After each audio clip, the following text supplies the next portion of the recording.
This week's episode of Proud of My Cheeks will not be seen and will return next week. Stay tuned as WSWN brings you the following live presentation of the Shining Wizards Wrestling Podcast.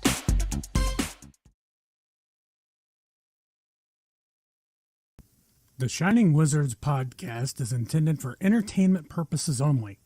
Opinions expressed by the host and guest are their own and do not necessarily reflect the views of the podcast or its affiliates. Content may include adult language or themes and is not suitable for all audiences.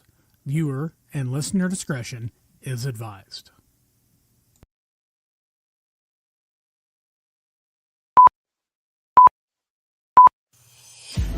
The following is a presentation of the Shining Wizards Network, broadcasting live in high-definition video and available on all podcasting and streaming platforms.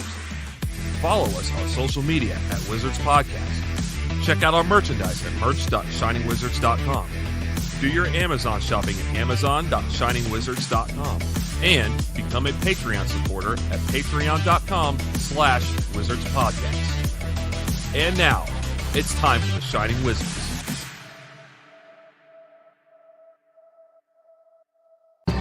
This is the Country Mile, Jimbo the Giant, and you are watching the Shining Wizards. Round them up!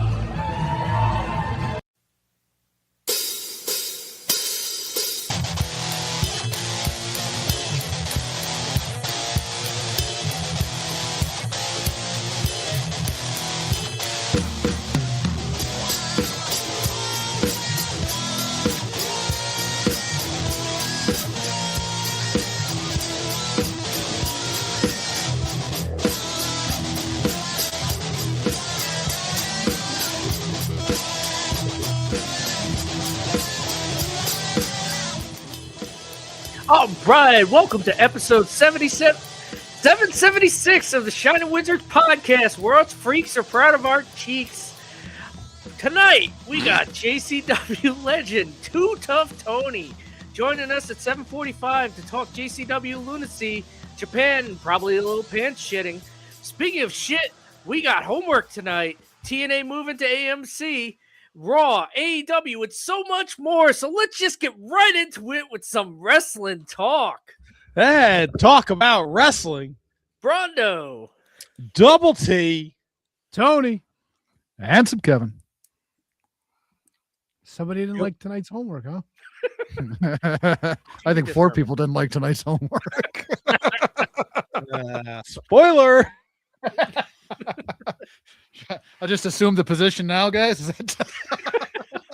You better like the homework. We preempted Proud of My Cheeks for tonight's episode. Yeah, apologies if you tuned in for that, people. But episode 776. Yeah. It's par 76 trombones. You ever see that movie, The Other Sister? Giovanni Ribisi was David. He had Downs, right? Yeah, and the girl, what's her name? Sister, was it Juliette Lewis? Yeah, and they made love to 76 trombones. He started singing it to her. I don't think I've ever seen that movie. Oh, it's amazing, a cinematic masterpiece. Giovanni Ribisi was meant to play like somebody with mental issues. I feel like same with Juliette Lewis. Yeah, but she was also Audrey Griswold, you know. Christmas Vacation. Tony knowledge. There you go. Fuck yeah. How you guys doing tonight? Fantastic. Yeah, great. I won the death pool from last year. You killed it, man. Good job. How many points did you score, Tony? 2? I think I had 2, didn't I? Yeah. There were 4 altogether. I think. Yeah, but I think HK may have pulled 4 in the inconclusive death pool. Boy, did he ever. Wow, look at you. Now, I heard a nasty rumor that draft was nowhere near as fun as our draft. No, I wouldn't say that. I heard it was very cut to the chase. Let's just get this over with. I think it was a little more serious than it's been in the past. Yeah, I'm with you on that one, Tony. I think Justin and Vince were a little annoyed that you won as your win was impressive. Yeah, I think they were upset because I probably scored more than my birthday buddy did for the last 3 years combined. I did it probably. Yeah. Well, you swamped the field. Like the rest of us didn't even come close to what you had. So exactly. But that should be celebrated, right? Yes, that's what I was gonna say. Like, yeah, of course. And it was more business. It was all business this year. You're right. It wasn't as much fun. It's more business. Who'd you have, HK? Who'd you pick? All the dead motherfuckers. Yeah, that narrows it down. Google the people that died in 2025 and get back to me. Just put my name right next to them. Obviously, there wasn't any wrestlers on your list. Wow, Brendo going right after you. That's real cute, Brendo Fly.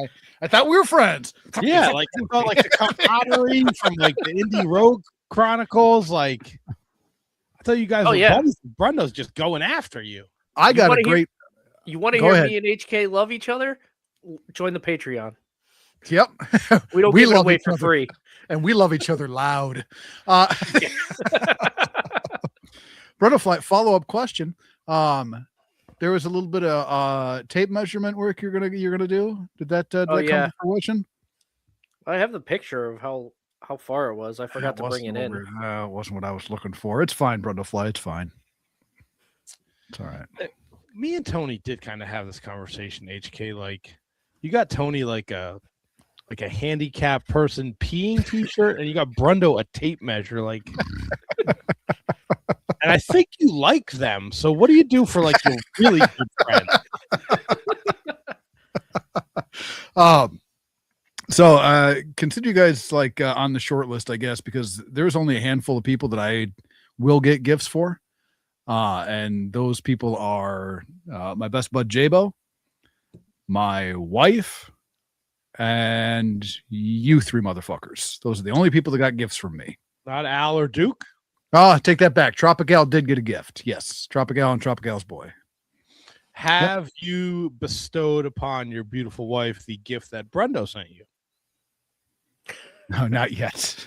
Not yet. What are you waiting for? Is your anniversary coming up soon? Is that what it is? It's February 10th. Oh, there you go. And that wasn't my plan. I can tell you this because I don't think she's listening. We're going to Mexico in April. I was planning on packing those and unveiling. It's not the only thing you're going to be packing on your anniversary. That's right. I imagine your nuts are going to like hang out the sides of them if they continue to shrink. Oh, yeah. Yeah. Can I ask you another question, HK? Sure you can. Does Molly use your nuts as a speed bag? Is this like a regular occurrence? Golly, yeah. So you listen to the Tot Spot. Of course I listen to Tot Spot. Man, that did caught me off guard. That's for sure. And you know what? Follow-up question for you, Tony, since you listen to Todd's Pod. Tropical's kicking his wife off the lawn. What a pussy lawn kicking was that? Yeah, kind of pussy, right? Yeah. If you're gonna kick her off with some gumption. Right. Yeah. Not, she didn't smell it. Golly. That's much and not for anything, but Al's like, I've picked more tomatoes than anybody. Oh, I'm sorry. That's terrible. Does he realize that you do a show with 3 people from New Jersey? I mean, come on. Anyway, in case you were wondering, HK did have a wrestler on his death pool picks for Inconclusive Breakdown last year. One Steve Mongo McMichael, who died on April 23rd. Okay. He also had Phil Robertson and G. Hackman. So there you go. Mm-hmm. So yes. Interesting. Don't do it. No. You stay down there, Nelly. Thank you. Yeah, stay down there. Yeah, stay down there. Get to work. Nelly, no, not so much teeth. I love sandpaper. That's fucking awful. Holy shit. Fools. Yeah, but now he doesn't have to shave his balls. No, Matt needs more than a fucking licking down there. He's probably got fucking Sasquatch nuts. You got Sass nuts? Yeah, you do, bro. No, look at I could tell by your facial hair. You got a nice full fucking thatch going down there. I know it 100%. Like not even the pubis area around the upper area. Like I'm talking like your nuts are like fucking Chewbacca. Why are we talking about my genitals? Why shouldn't we talk about your genitals? Right, yeah, I was trying to make sure the cat didn't jump up on the table I got all my stuff out here. Oh yeah. I got all my stuff out here For the cat, of course. of course. I'm not going to participate in the show. I'm just going to be writing stuff down the rest of the episode. Brundlefly's not participating. Fucking awesome. Wow. Hope Molly hits her nuts again.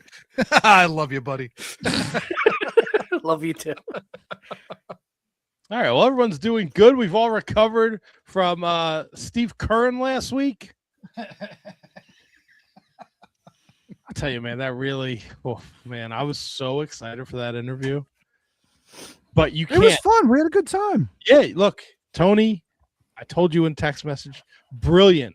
You can't listen to it, though. You have to go back and watch it on YouTube. Yep. You have to.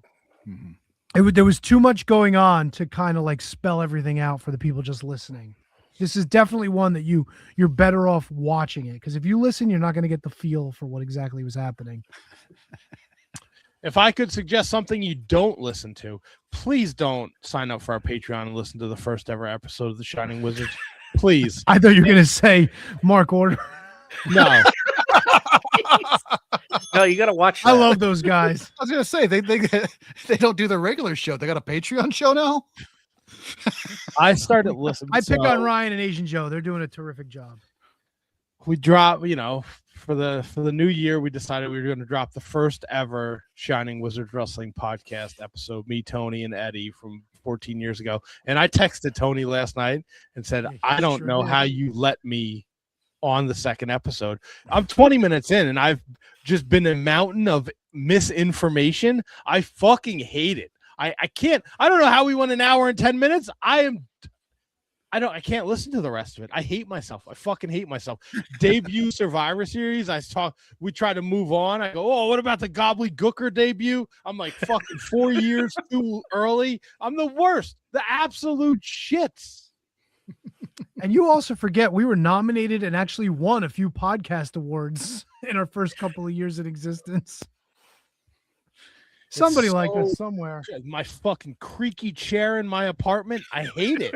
I fucking hate it. I swear to God, I was at a light and I heard me get up from my chair and I thought somebody hit the back of my car. It was like so loud on the audio.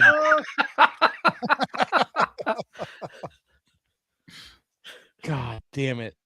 It's on the Patreon. I don't suggest skip over it. Listen to the Indie Road Chronicles. Listen to the history of the Wizards. The first episode is bad, so bad. I can't believe people listened to that and said, we're going to come back for number 2. And now we're at episode 77.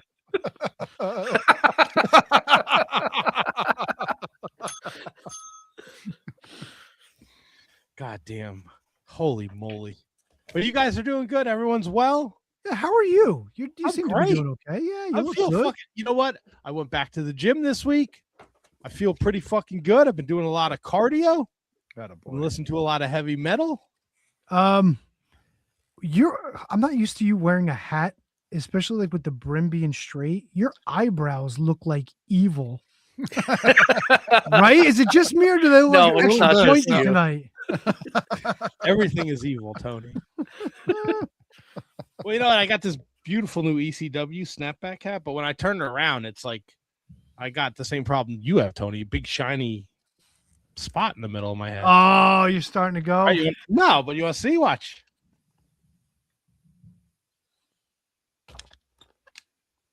Just don't like the way it looks. Oh, the shine up here you're talking Yeah, about. up here. I don't like this. I thought you meant you were getting a little I think at the top of my dome.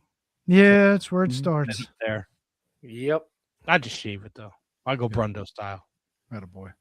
I'm Save on haircuts. I'm tempted to give that a go, honestly. But I think it'd be weird, like keeping like the chin strap. I'd have to just go the little, the little Jim Neidhart light over here. You can go King Kong Bundy and just shave it all. God, like eyebrows and everything. Yeah. Just borrow one of Double T's cats. Leave my cats alone.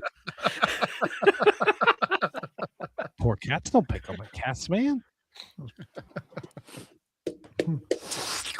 Where do you got? We got two Tuff Tony in about a half an hour. Talk JCW lunacy and JCW and fucking lighting his hands on fire and pouring shots into random strangers' mouths on the way to the ring.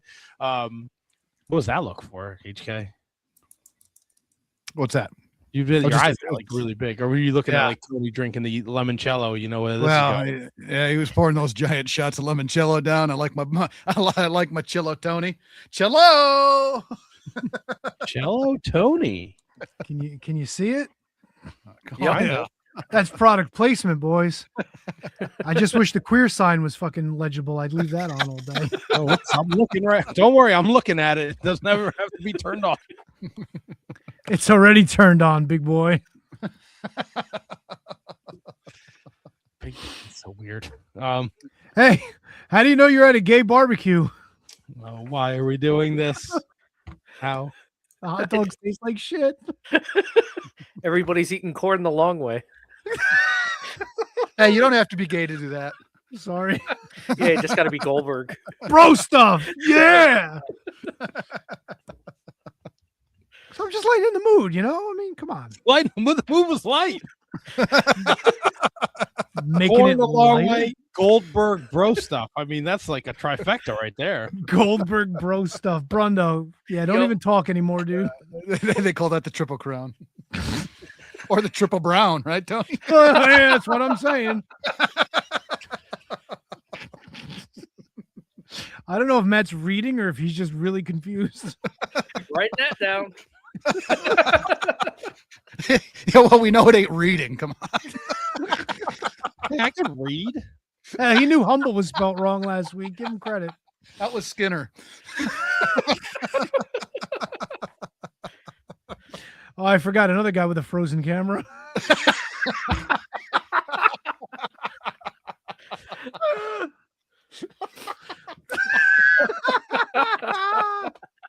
Talked to you about this before.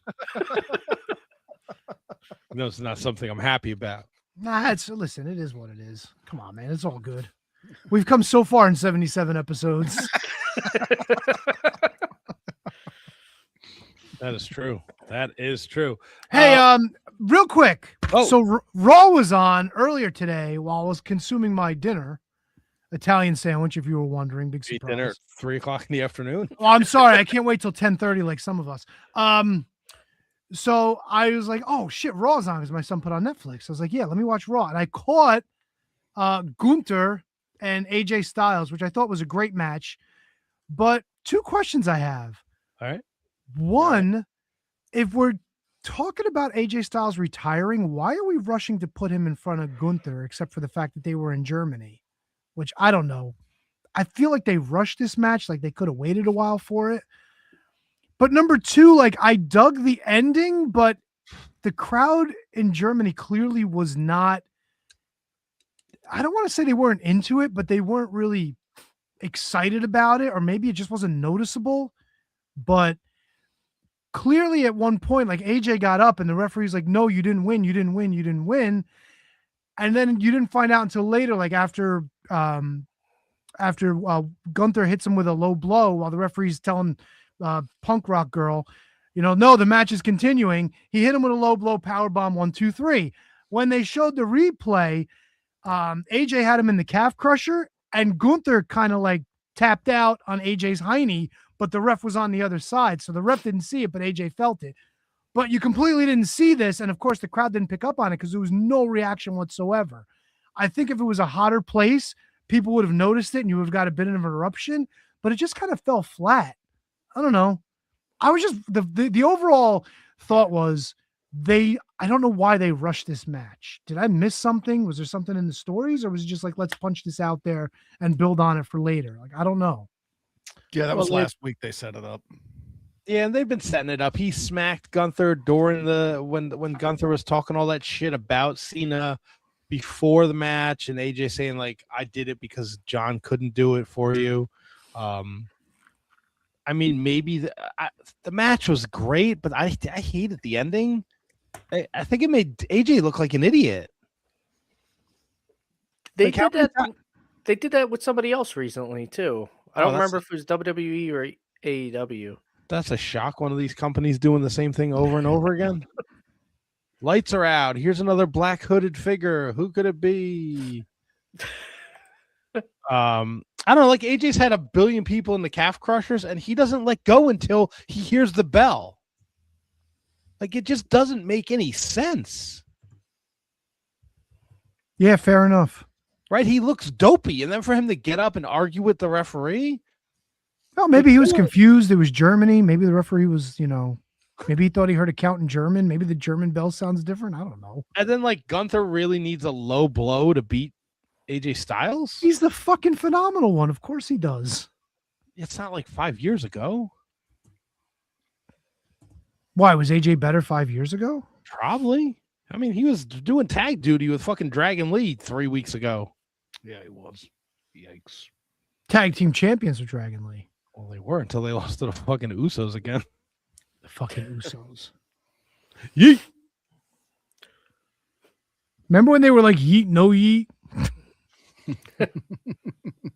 No, I mean, this will apply to when we get to homework too. There's a lot of stuff that I don't remember.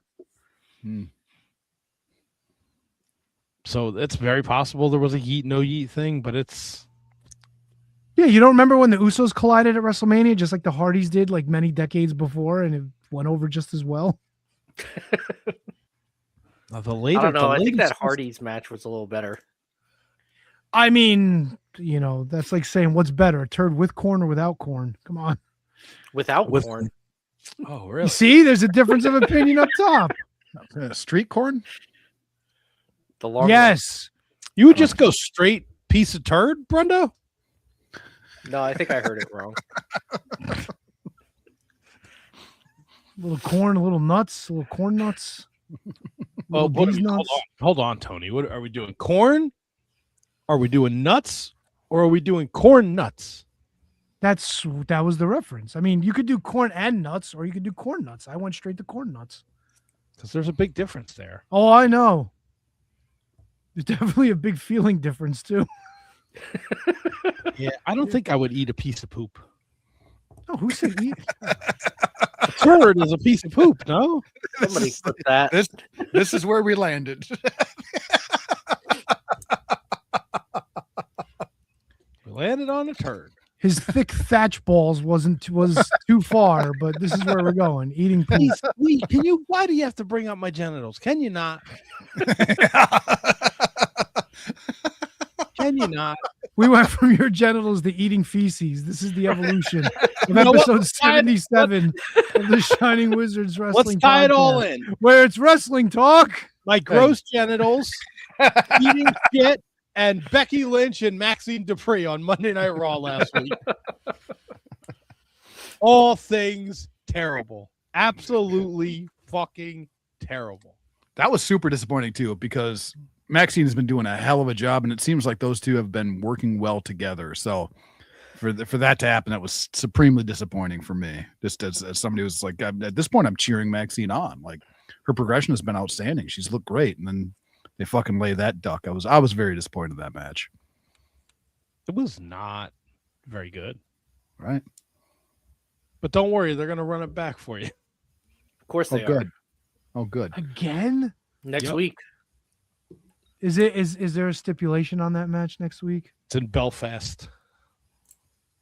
Oh, Shillelagh on a pole match. Perfect. Another afternoon Raw for you, though. You could watch it while you eat your dinner. That's great. Virgil and Phillip are going to wrestle for the title. I hope Fergal wins. Yeah, you really want to shake? You want to shake it all up before the Rumble? Yeah, yeah. Why not? I mean, Drew won. Yeah. Why not Fergal? He did. And wasn't what's her nuts giving him shit about not going after any titles or anything? Live. Yep. Yeah, Liv. Yeah. Yeah. So maybe it's Fergal's time. It's been a long time since that first Universal Champion win. Right, and he got hurt when he Yeah. won. In that match. Thanks, Seth. All one day of that reign for him. Man, you really want to shake it up like that, though, huh? You want to go into Royal Rumble season with two brand new champions? Yeah, why not? Why not? You want the Royal Rumble to be anybody's game. Just like in '92, where Tito Santana should have won the fucking thing. We got the Elimination Chamber too before Mania. Yeah. Shit, I've got 2 elimination chambers in my house. Nothing. Bringing it back. It's fine. Now you're back. Not the worst. Yeah, I tried. Were we surprised that Drew beat Cody? A little bit. I think so. Especially the way it happened. It was weird, right? I'm kind of disappointed in WWE in general with all these fucking title matches on regular TV. Like that part of it's kind of fucking bothering me. So I know that Cody and Drew got the story that they're working, all that kind of stuff. But if you look at Raw, and I didn't see Raw today because obviously I was at the office, but last week's Raw was fucking title match after title match after title match. Then you move on to SmackDown. Debut. More fucking title matches. Like, what do we stop it? Enough with this giving away title matches. There's Can't 1,000 titles, though. There's too many titles. There are 100%. There is 40 titles between WWE, NXT, AEW, ROH, I believe. Yeah. Fuck that.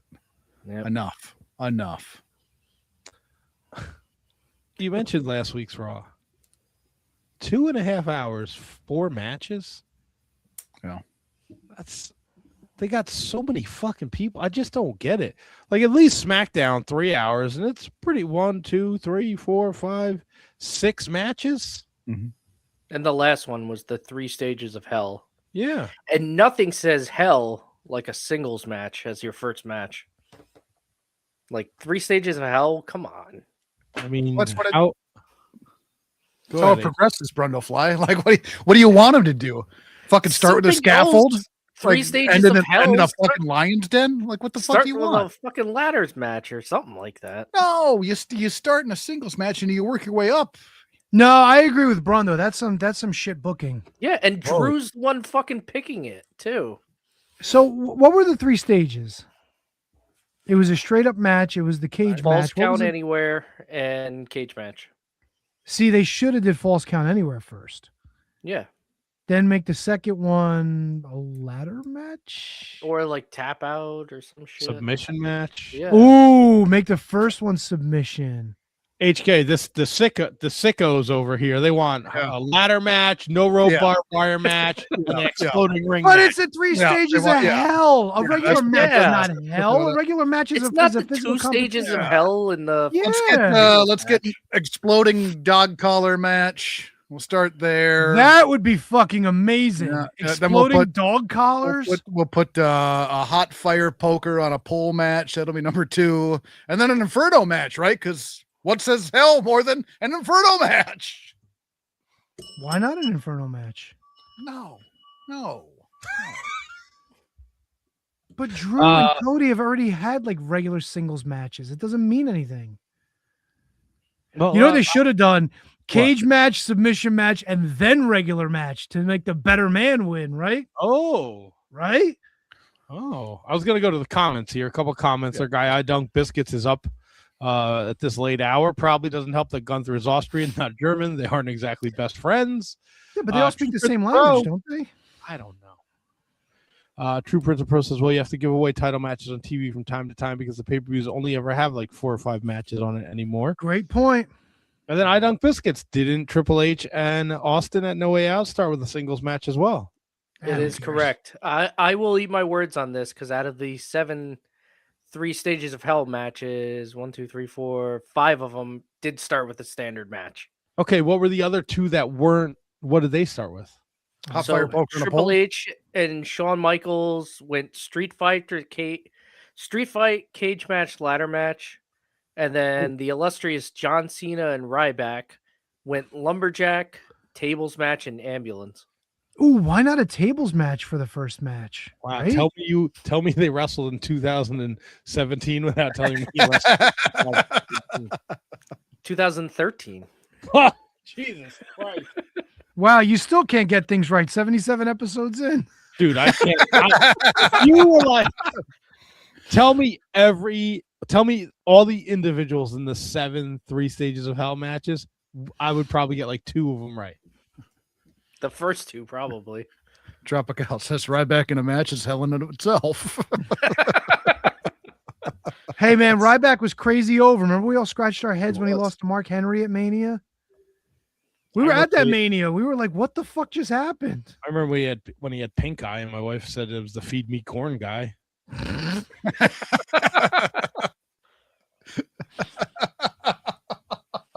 Just his entrance music, feed me corn. To be watching, she'd be like, why is he yelling feed me corn? And I was like, oh, I never not hear anything else now, thanks.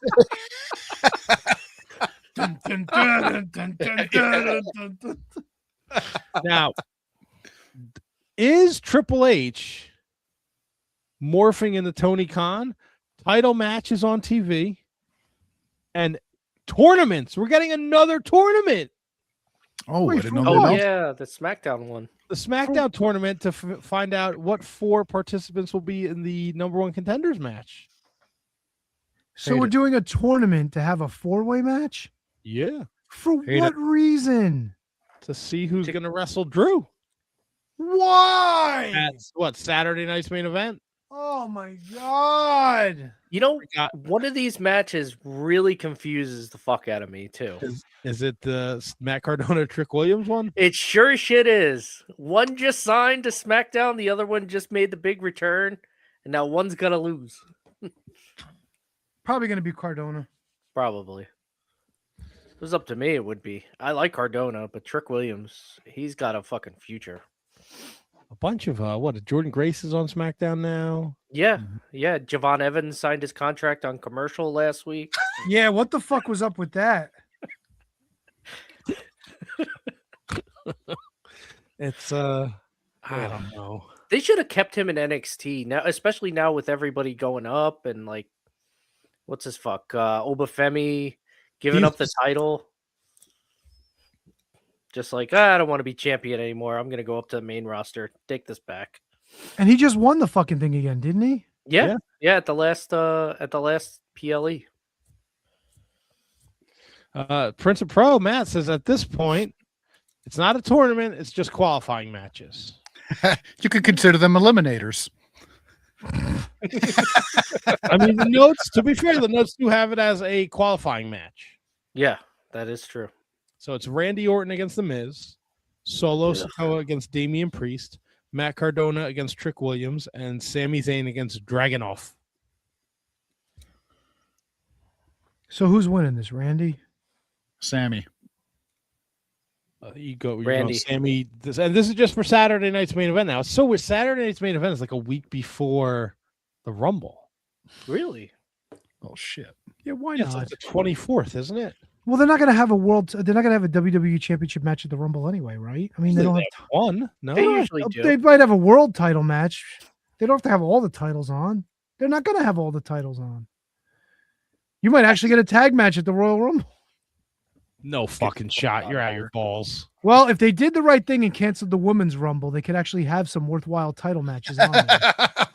Come on, Tony. Don't stop it I early. even Just forgot. cancel the women, right, Tony? Just These cancel fucking the women. battle axes. Get out of here. These fucking birds squawking all day. Get out of here. That fucking Becky Lynch match and that shit.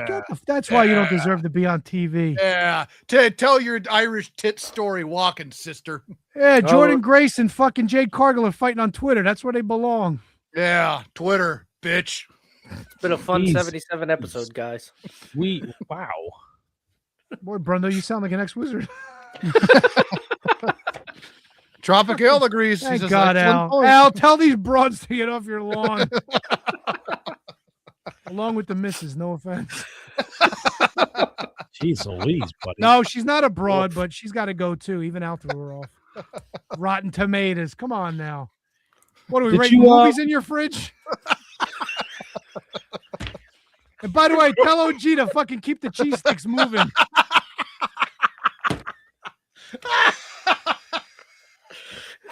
Feed the kid, damn it. I'm gonna put it back up there. Excellent point, Tony.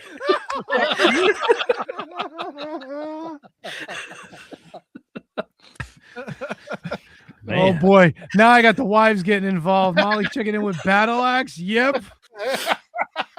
What's our other term of endearment for them? You got broads, you got battle axes, you got birds. Sloblins. Huh? What is wrong with you? Knob gobblers. No. No.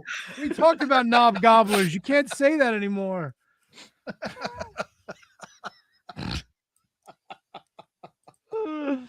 Holy shit.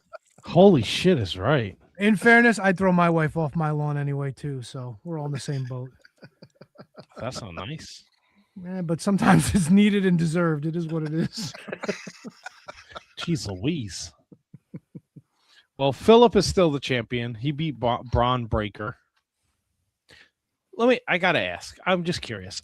I haven't watched the new Stranger Things yet, but they made such a to-do about this huge crossover. And they just had a couple of prop pieces on the set. So I have never watched an episode of Stranger Things. Could give a shit less about it. And you're right. They did this huge, big, oh, we're doing this crossover event, which I had no idea what the fuck I was signing up for in that. But did you know how to sign up for it? The set was different. They have a QR code. There wasn't. Oh, hey, guess what? I fucking used a QR code this weekend. Yeah. To order at Rancho Loco? Got it to work.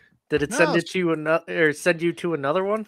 Did you get your cheese quesadilla with that QR code? No. It was on my new treadmill. But oh fuck! Wait. A side note: how's that working out? Working out great. So you're not just running in circles anymore. You're actually progressing on it. That's awesome, dude. Yeah, got the incline and all that. Yeah, Molly, my wonderful wife, she surprised me with it on Friday. It was fantastic. Did she get tired of us making fun of you, or did she realize that you have some serial killer tendencies that you walk in a circle? No. The answer to that is yes. She was doing something nice for us, but it's something I was looking into because I wanted to kind of up the training a little bit, and I wanted to do the incline and just kind of take it to the next level. So there we are. You didn't want to walk up and down your stairs or something? Why don't I walk up and down your face? Yeah. Yeah. Yeah, eat balls. Bro, no, yeah, he used balls. to be fucking shredded back in the day before he was falling out of fucking tree houses in the woods. That's true. I used to be. He really was. There's that picture that he sent me that one time when we were doing old production, and he was like, "What? Would you used to play the bass? You were fucking looking pretty goddamn svelte, man. Svelte. Jesus, I can't even tell. Yeah, I used to be shredded. Yeah, I'll get back there. A sociopath. Yep, there it is. We got confirmation. My wife. I mean, who knows you better than her? That's a good point. The staff at Rancho Loco. Got me there. I mean, I'm sure Molly's an excellent cook, but let's be honest, they're feeding him more than anybody else on the planet. Accurate. Tell you what, you watch the news. Minnesota's under fire. You better hope Rancho Loco sticks around. Hey, I talked to him. They'll be around. I talked to him today. I check in on my guys. They're Honduran. They got nothing to worry about. I check in on my guys. They all got dual citizenship. It tells me they're not looking at their fucking birth certificates, Tony. Down, you're going down. That's what's going on out there. Oh, Jesus, Double T. Oh, that's usually my bathroom. What I see on the news. I don't agree with it. Stop watching the news. That's on at the gym. It's on one of the many TVs. Yeah. I got this show. You got like Fox News on one channel, CNN, and fucking the Food Network in the middle. What a bunch of circus freaks. So let me guess which treadmill you're on, Double T. I usually watch some wrestling on my phone. Yeah, in case you're not in the Discord, Double T's back on his weekly wrestling journey, or his daily wrestling journey, actually. So, dude, I watched Hogan Kamala last night from '87 in the Maple Leafs Garden in the cage. Hogan comes out with his face painted like Kamala, and Kamala's got Kimchi and the Wizard with him. Oh my God, that sounds amazing! It was awesome, and Hogan's doing he's posing, and then he's like. He does the belly slap, and that's awesome. Yeah, and I watched I watched the Mickey Knuckles Jordan Grace match from IWA Mid-South from 10 years ago last night. That's fucking great. Jesus. I do take pleasure in the fact that you're just choosing matches from everywhere. It's really I'm loving it. Ba-da-ba-ba-ba. I'm fucking loving it, man. It's a lot of fun. Unfortunately, I do it like late at night, so I get like 2 in, and I'm like, all right, I'm tired. Time to go to bed. Time to put on fucking the WWE Vault and fall asleep to something. Cool, man. Cool indeed. Cool indeed. So look, we got Royal Rumble season is a couple weeks away. I mean, I know Tony doesn't want it, but I think the women's is pretty clear cut. I think Liv Morgan is the person to win the women's Rumble. Hey man, Jersey Girl. I'm happy a Jersey Girl winning the thing. That's fine. I don't see any other. I don't know. HK's thinking. Brundo's thinking. What if Bianca comes back? Okay. We need a break. I don't like the. No. She's been gone forever. She's been gone since Mania. So let her come back after Mania. That's a good call. I don't need her. I don't need her in the ring just whipping people with her. Yeah, but she's got to go after Jade in that title. That makes a lot of sense. Yeah, that's true. That's a good pull, Bruno. If we were doing picks next year, I would do that. You mean this year? Well, I mean, our season ends this Saturday night with TNA Genesis, and I don't think you're going to want to do another year, Tony. You hate picks. Oh my god, I hate it. What's this going to be? 6 years in a row? My neck hurts from so many crowns, dude. Never in my life have I. For someone who wants to win all the time at other things, he sure is miserable when he wins at picks. Because I win all the time. It's old hat, you know. I should join the apron bump picks pool. I'll send you stay away. Brundo's over. He's running the table over there. Yeah, I heard they got some big mouths in the chat over there. I need to shut them up. Get him, Tony. Fuck yeah. Fucking sure did. Brundo's going to be on the apron bump this week. Hell yeah. This Wednesday, me and Kyle talking Ring of Honor 2004 Final Battle. The end of an era there. It was a fucking blast. Oh, was that the first time they went out of business? No, that was way before that. LOL, somebody thought somebody else was 18. So this is the RF era. No, this is after the RF era. So this is the Gabe Sapolsky era? Was Gabe? Yeah. This is just Gabe Sapolsky. I think Carrie Silken may have already bought in. Not sure. I feel like Carrie was later. Who else was involved in that stuff? Was Super Dragon involved? Facade? No. It was RF's it was RF's roommate, Doug Gentry. Doug Gentry. Yep. Yeah. Oh, you're right. No, 2004 is when he got in. Yep. But was he a big time player at that point, or he was just like he bought in to invest? He bought it from Doug Gentry in 2004. Oh, look at that. Because they found out RF was still somewhat involved. He wasn't supposed to be, and then TNA found out and pulled all their talent. Yeah. Oh, kind of like when Vince Russo wasn't supposed to be involved in TNA, but he still was. Oh, yeah. Kind of like how Vince was still involved with WWE, even though he was supposed to. Yeah, the wrestling business is a weird place. You cannot take the carny out of wrestling, no matter how hard you try. You look at Tony Khan and all the stupidity he does. It's business wide, people. Yep. It's just fucking carnies trying to get over on each other. It's all it is. Oh my God, yeah. Did you see I don't think we talked about it, but a couple weeks ago, Steven Regal tweeted out that thing right after that crazy John Moxley Kyle Fletcher match, right? And Steven Regal's 100% right. Right? Like, I watched a Masawa match the other night. Like, hindsight, like, it's no surprise that dude fucking died in the ring. Like, he must have landed. Yeah, no shit. All of them, that entire group. So I guess Tony, you have to watch Tony Khan does like these rinky dink fucking podcasts, right? And it's got to be because they kiss his ass and they don't ask the tough questions. So somebody was like, "Hey, do you see that Steven Regal thing?" And he was like, "Oh yeah," like, and he like completely avoided answering the question and was just like, "World's End was like the best show. That was like the best match." But it's carny. That wasn't the question, man. The question is the wrestler's safety.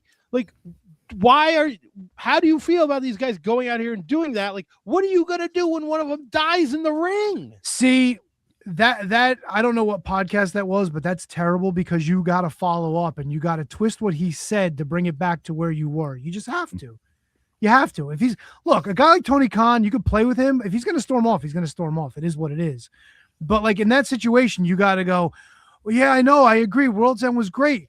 Couple of scary spots though for Kyle Fletcher and John Moxley, like were you cringing a little bit watching that match? Did you think like, maybe that could have went a little better? Ease them into it. No, we have two of the best performers in the world, and they put on one of the greatest matches we've seen at a fantastic pay-per-view. And we love all our fans. Thank you for coming out. Bro, reach out to AEW. We can get Tony Khan. Come on. Shot. We can. I'll try, Come but on. there's no shot. We got Kate's password for Twitter. What did I see Saturday night?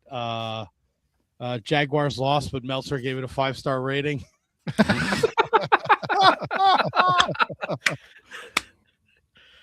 Would have been 6 in the Tokyo Dome.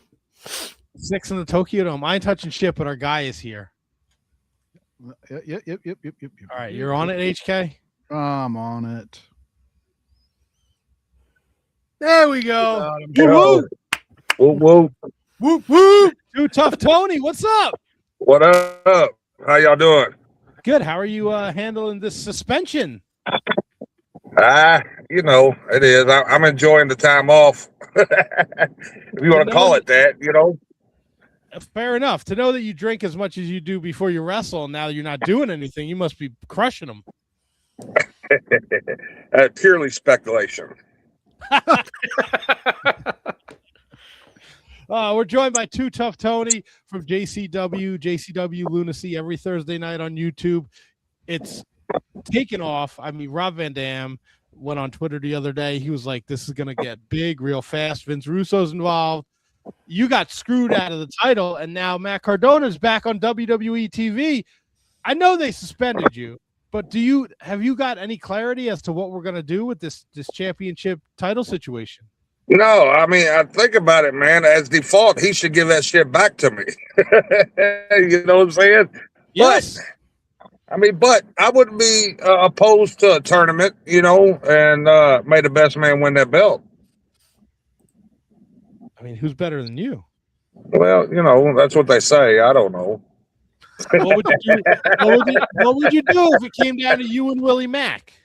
Oh man, I had to fight my brother before, and that's brotherly love. But when it comes to that title, to that JCW heavyweight world title, and listen, when you're across the ring from me, you're my enemy right then and there. That's fair enough. That's that goal. So how you guys doing, man? We're great. We're having a great time. Yeah, we're chilling, tonight. man. Yeah.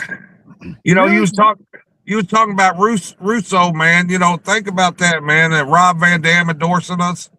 I mean, shit's getting wild on JCW Lunacy, man. Who knows what the fuck's gonna happen? Who knows who the fuck's gonna show up? I'm sorry if I can't cuss. No, you're good. All right, cool. Well, fuck it then. I got some shit. But surprises left and right. That's what we're going with, and you don't know who's going to show up or who's going to be there, who's not going to be there. Yeah, we don't know who may have broken down the St. Clair Monster Corporation car last week. You and Willie might have had something to do with that. I was a good, how would you say it without getting in trouble? We can make things happen at certain times. That's true. Now you've been with JCW since like day one, no? Yeah, no, true facts, man. True facts. Me and Madman Pondo went and did a show in Michigan, the Dan Curtis Memorial Show.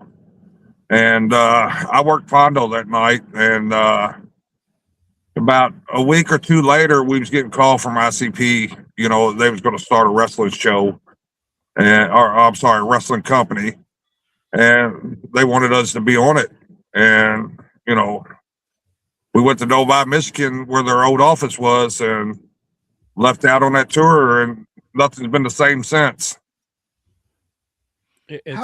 You came up and spent a lot of time, of course, your careers side by side with Madman Pondo. he's with Vince Russo now, man. What's going on? Can you talk some sense into him? Well, here's the thing, man. When you don't hang out with your friend for sometimes, they change. You really don't know that friend like you used to. And me and him used to go up down these roads together. I guess Vamp got in his ear a little bit, So who knows, man? I ain't got close enough. I ain't got close enough to Pondo to talk to him yet. So I got it. Does Vampiro purposely fart on camera? that's just his stink face, okay? No, dude, he last week, not the last 2 weeks ago when he was sitting on the couch with Russo. He fucking farted, and he did it on like a AAA show like years ago.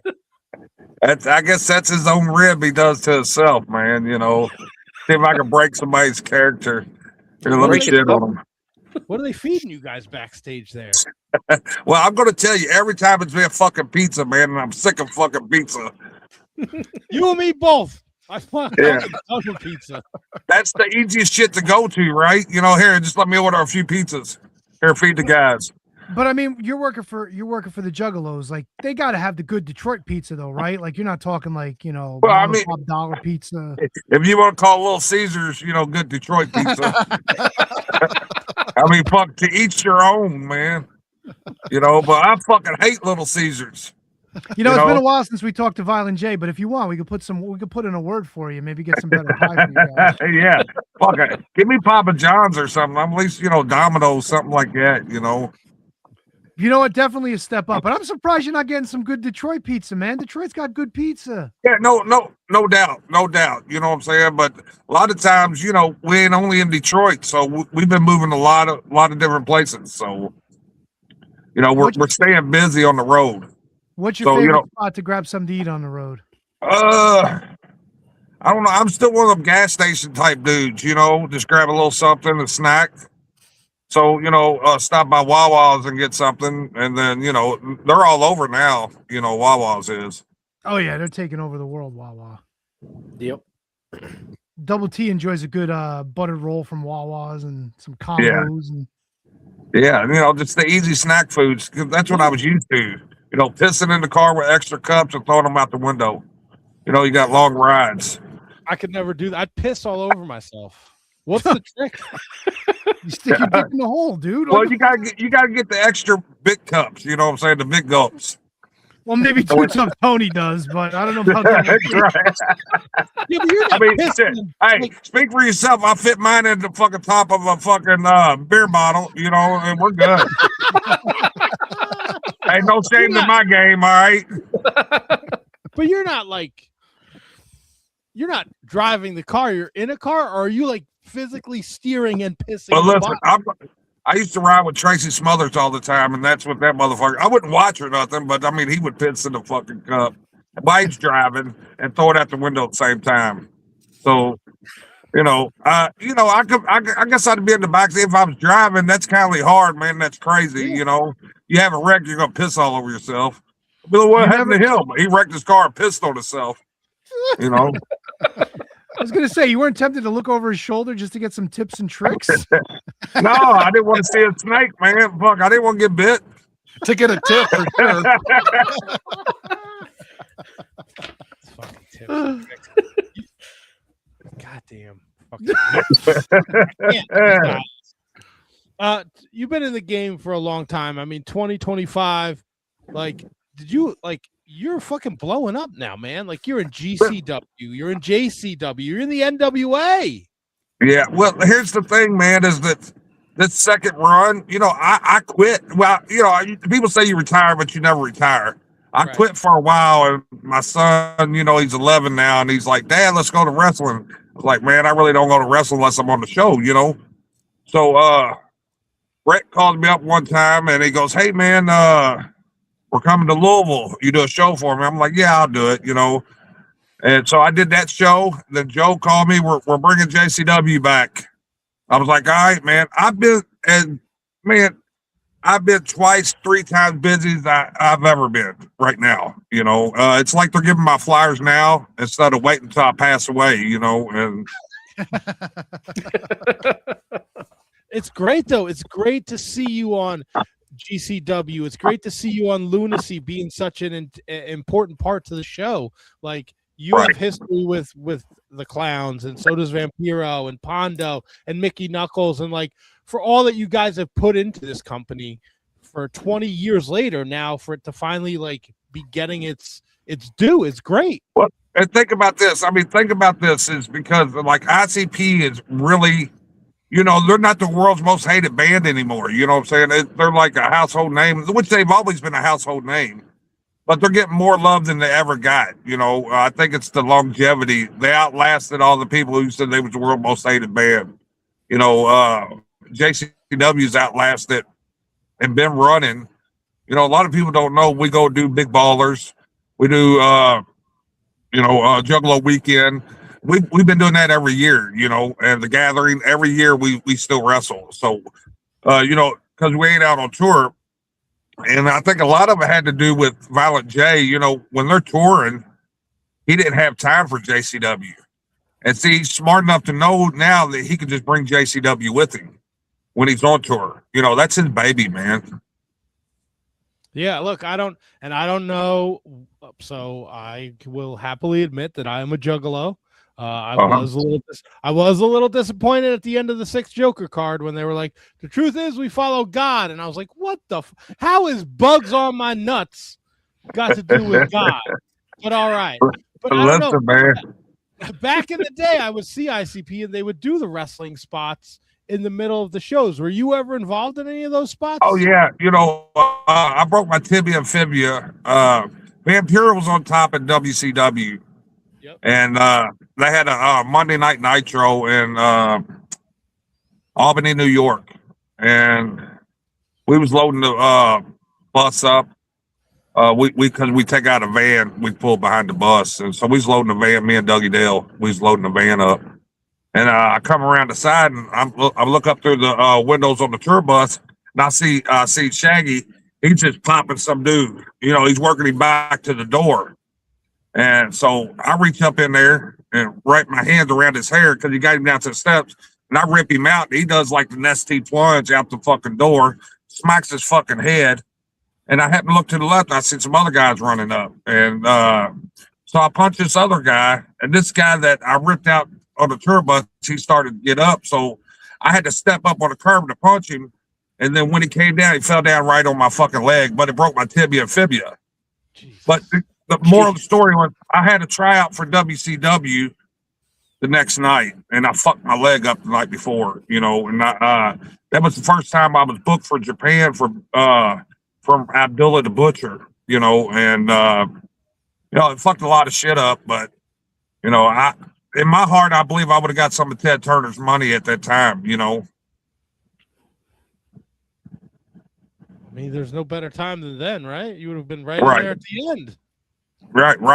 And And I would have got paid a big chunk of money and, you know, got to work WCW, you know, but with Vampiro being on the top and him endorsing me, you know, and I was fit then. I wasn't, you know, a blob like I am now. But, you know, it's like, you know, you get older, you get bigger. You guys know, right? You ain't what you once was. You know what I'm saying? I mean, some of the guys really take care of themselves, but fuck, I got an old lady and 2 kids, you know, and who am I impressing? You know what I'm saying? Myself. That's it. You know what I'm saying? Really. I used to run around and try to fuck all these girls, but I don't do that no more. Like I told you before, I mean, my dick could go in the top of that bottle. I just thought it because you weren't running anymore. You know, you finally made it to Japan though, and I got a bazillion questions about Japan. Yeah. That was the thing too. It's like, I'm sorry, I didn't mean to cut you off, but when CGW was like buy Big Japan and all this shit, fuck off back in the 2000, Pondo called me up. It's like, look, get your passport. I don't know if you guys remember like Corporal Robinson. Yeah. Okay, so you know he's still Corporal Robinson. Get your passport. You know, get your passport. Corp be like, yeah, I'm getting my passport. And then you'll see Corp fucking 6 months later. Did you get your passport? Oh no, I'm getting my passport. You know, but you know, Corp fucked himself. You know what I'm saying? So Go ahead. I'm sorry. I don't fucked everything up. Tony, you did not trust me. If we have 776 episodes, if we haven't fucked it up yet, nobody can fuck it up, right? So don't you worry about it. Right. Japan. You're from, what are you from, like Kentucky? Yeah, like, Louisville. What's the culture shock for you being out from going a guy from Louisville? Now you're in fucking Japan where you can buy fucking underwear out of a vending machine. Or you could eat some raw horse meat. Like fucking whatever. Seal. You can get seal in motherfucking Japan, bro. Yeah, seal in a can. All right. But I got a good story for you. So the first time I went to Japan, it was me and Pondo. They fly us into Narita Airport. I forgot who picked us up. They picked us up in this white, like, Back to the Future van. So we all get in this fucking van. We drive to Shin Yokohama, which is right side out of Shin Yokohama, which is right outside of Tokyo, where they took us to this place called Toyoko Inn. And we go in there, we get our hotel room. I go up to my room, Pondo goes to his room. I sleep for about, 6 hours, 7 hours or something. So I wound up calling Pondo. I said, man, I'm kind of hungry. Let's go get something to eat. He's like, yeah, that's cool. So we come down to the hotel lobby, walk out the front door, and I look over. I said, look, some dumbass done left his fucking bag out there. It's been out there 6, 7 hours, and I got looking. I was like, fuck, that's my bag. You know what I'm saying? And I go over and check my it didn't move one fucking bit, man. You know what I'm saying? And so I get my bag taken up to the room, but it sit out there 6, 7 hours. Not a motherfucker touched my bag. And that's crazy to me, because if I was here in Louisville and I left it outside of someplace, that bitch has been gone in 10 minutes. Yep. So I mean, the funny thing of it was, I get looking at it, it's like, some fucker done left his fucking back, stupid motherfucker. Come to find out, it was me. It was me. I was that stupid motherfucker. So did you eat the seal out of the can? No. I'm pretty tough, but I don't think I'm that tough, man. That'd be like eating horse ass. Well, we had Lance Archer on, and he swears by the raw horse meat. Really? And so he ate a horse ass. I guess a couple guys who on the show that have been to Japan, they said they've partook in the raw horse meat, and it's pretty good. Well, listen. I don't know. My shit's got to be cooked, But they did get me on a ferry boat one time. I brought a bunch of Reese cups and a bunch of chocolate, a bunch of candy bars and stuff. And then, like, when we rode on the ferry boat going up to Sapporo, we would sit everything out in the middle, and people would be like, here, offerings for everybody, just come grab something. So I set out a bunch of fucking Reese cups and all that shit. And they came over to me, Abdullah Kobayashi or Sakimoto. One of them came up to me and said, oh, here, presento, and gave me a fucking fisheye, right? And I was like, and it's disrespectful not to take what they're offering you, Right. So I grabbed this fucking fisheye. I put it in my mouth, and I'm like, motherfucker, and I'm swishing around. Finally, I got the balls to fucking bite into it, and it popped in my mouth, man. I was like, ugh! And I'm like, that was some nasty shit, right? So the next tour we come back, me and Pondo we had a flight stewardess that used to take care of us. We was like, hey, man, give us one of the care packages. You got some more of them Alka-Seltzers? And they was like, yeah. So we come back over. We start handing out like American candy. I said, oh, here you go, American candy. So I gave it to all the Japanese guys. And Sakimoto goes, oh, American candy, shit. I said, no, Sakimoto. I said, American medicine. He's like, what? Because he spoke broken English. So I would go hang out with Sakimoto. What a great kid. And I was like, oh, for upset stomach, He goes, oh. But Tukasa, who runs BJW, you know who he is? Yes. Okay, yeah. Tukasa. I had him one, right? And he's on the phone speaking to somebody outside the tour bus, and we're just looking through the windows because he knows to get ready to get him. He goes, oh, arigato, thank you, He fucking opens it up, pops it in his mouth, goes back talking on the phone, and all of a sudden you just see him go, and it just starts fizzing down his mouth and shit, and I'm dying, okay? Because he probably thought, what the fuck did I just take from these motherfuckers, you know?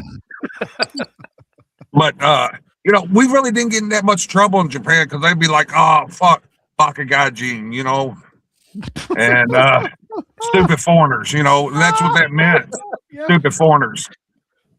And so we would get away with a lot of shit, you know, me and Pondo. That's fucking awesome. That's fucking fantastic. You do all sorts of. Let me ask you this: you've done a couple death matches, but JCW and the Gathering, they've been known to put on some pretty wild matches. Have you ever done the fucking like 4 o'clock in the morning flashlight match? Oh yeah, fuck yeah. Me and Joe, we invented that shit. You know, we used to do it with Norman Smiley. All these fucking big names we used to bring in. We would just ride out in the golf carts and find the ring. We used to set up in the middle of the camp area, you know, and we would get up there and fucking we turn our golf carts in and shine them right at the fucking ring and shit, you know. And yeah, I've been to a few of them flashlight matches. Norman Smiley was the funniest. You know, all drunk Norman Smiley. Norman Smiley. That's awesome. What you mentioned him earlier when we were talking to you, the influence now that Vince Russo has had in JCW, and I've been very transparent. I tuned into JCW Lunacy several weeks ago because I heard Vince Russo was involved, and I thought it was going to be a complete fucking car wreck, and it is now It's he fits right in with us. Listen, people can say what they want about Russo, you know, but he fits right in with JCW. He just needs to find a home. And I think he found it, you know. This is wild, you know, outlandish ideals. And, you know, a lot of people was like, but fuck, we enjoy that shit. Yeah, no, it's my favorite show to watch now. 6 weeks ago, it was a different story, but I got in, man. Look, the shows are 90 minutes. They are easy to watch. There's something for everybody. It's not too fucking serious. Yeah. Like, it's fun. It's fun. You're going to spank Jasmine St. Clair. Like, I'm here for that. Right. I tried to finger fuck her, but they wouldn't let me. You don't want to upset Big B. They said, no, just spank her. I was like, all right. Willie, go ahead and spank her. Yeah, they stopped Willie from spanking her this past week, too. Yeah. Yo, what a professional Willie is, man. That ring rat threw that thing on him a couple weeks ago. Well, he was excited. He was in it, though. Little Willie got excited. I don't know if you can call it Little Willie, but it's your words. Well, I mean, it's the little chocolate drop.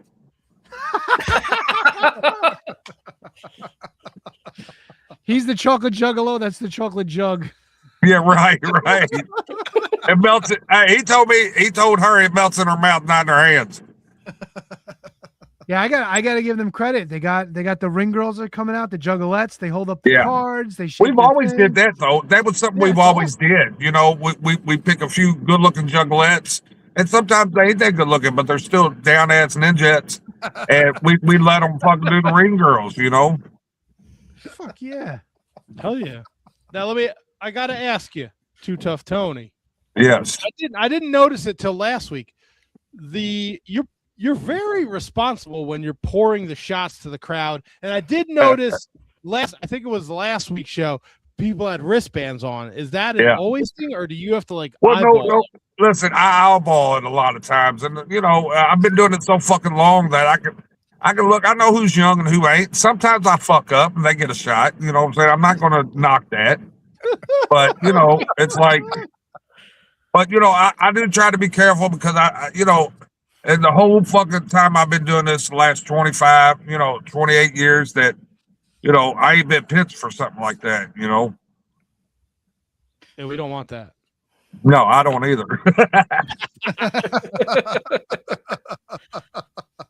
Now, I saw you in GCW maybe last year. And that was the first time I'd ever seen you do the flaming fist. Right. Is that really? Like I've always did that. You know, well, actually, you know, when I first came out, I worked it in. You know, it took me, I don't know, maybe 3 to 6 months before I introduced it to the Juggalos. I used to not do it before then, but I needed something a little bit different than what everybody. You know, my theory was I was a fat dude. You know, what other fat dudes doing acai moonsaults? What fat dudes doing front flip leg drops? What fat dudes are punching people in the face with flaming fists? You know what I'm saying? So I had to stand out, you know, with the rest of these other fat guys.